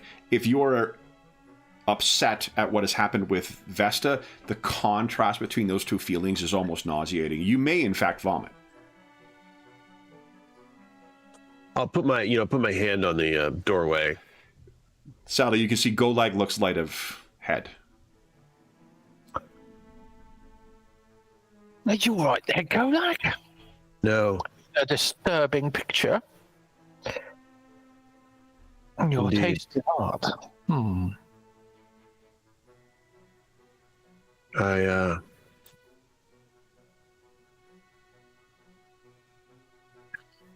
don't know. Who is so keen? Who is so keen for you to take the throne, and why? There's a wave of nausea that hits you once again. I'll go to my haunches, and I'll say, you'd think, certainly not. Who would want you to take the throne?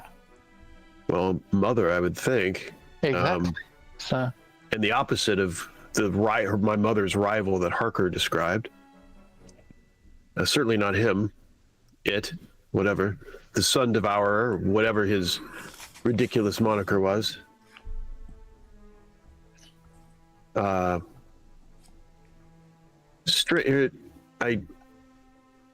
Strange. If it's not my mother, I cannot honestly say who I even would guess. no, indeed. She would seem to be the one with the motive. Indeed, and there could be others, but I just have no knowledge of them. I mean, if there's an advisor or some whatever we could just make up on the spot. We don't have any information at all about any other candidates at this time. I can't think of any. I say with personal motive then. And somebody's putting quite some efforts here. Oh, indeed. I was curious to what she might whisper in my ear, but it seemed too risky. Too risky to what her plan was. Dr. Ersprung, you're able to administer a sedative. You hope that the seizure or the episode would pass, but it seems as if she's just continuing. You administer a sedative, which calms her, and then she just, again, 110-pound person, so you can easily set her into corner this, but you will need to see her settled in, likely, at the order. Yeah, I'll sit with her in the back of the carriage and ask Basil if he can get the others. We need to go. We got the opportunity. I'll reach out for Sally to be steadied to my feet and kind of make my way towards the front again. When I see Mrs. King there, she looks absolutely ashen. She is still standing. You get the feeling like she's not willing to lean or sit or whatnot, because if she does, she'll not be able to get up again. Have you seen any of these seizures before, Mrs. King? No, only when she first contacted that cult or cabal. She was stricken with those which led her into Dr. Wakeman's care. It is as she was, oh, so long ago. I'll want to get her I'll need to take her latest work with me. I'm feeling certain you're not particularly attached to it. And I'll look at Sally when I do that to kind of a message, meaning like, could you work on getting that thing, to collect it in the back as I continue to talk what I'm trying to convey with a pointed look at Sally. It's just pinned to a canvas at this, more like nailed to a canvas. You could separate it from the canvas or from the frame or easel and then take it off and roll it up the way you would any other painting canvas. It's just as much larger. So you do so. Then what, guys? So I'll just say, I'm unfortunately, as disturbing as this is for all of us, Mrs. King, it just serves to further confirm in your presence how serious this is and why Dr. Ersprung didn't feel like his medical attentions could get to the bottom of it. She takes your hand once again, Golag, and it's just like as if someone holding on, a drowning person trying to hold on to save their life. And she looks at you in the eyes and she says, protect her. Indeed. Inasmuch as, I am inadvertently involved. I can't even do anything about I say this as a positive. There's nothing I can do about that, Mrs. King. I feel there is much afoot here, and I have been involved by some other force or others, and be assured it has my full attention, and I have no choice about it. It would have my attention anyway, and yet it is not even my choice. She nods. So Sally returns with the canvas. Basil's waiting at the door to get you guys out to the carriage. Anything else you wish to say to Mrs. King, before you depart? We'll certainly be in touch. I would appreciate if anything out of the ordinary, I don't expect it, but if anything out of the ordinary happens, a visitor or whatever it may be, I would appreciate if you would let us know post-haste as we actively are looking into this, trying to get to the bottom of it. Okay. You guys head out to the carriage. Golag is able to get his Isadora Duncan scarf back on, and you guys head off. I imagine there's not much talk between here and the arrival at the Order of St. Sylvester. You are met by the Lord Sergeant and other members. It looks like other knights that you have yet to actually meet. Do I have any sense that her physical reaction that the mother confirmed she had not seen before, do I have any sense that means a material change in Vesta King, like she's been unpossessed or, something like this, something departed from her? It's difficult to tell. You guys did not... Well, Dr. Ersprung would be the one to ask about that because he's the one who saw her when she was in Dr. Wakeman's care.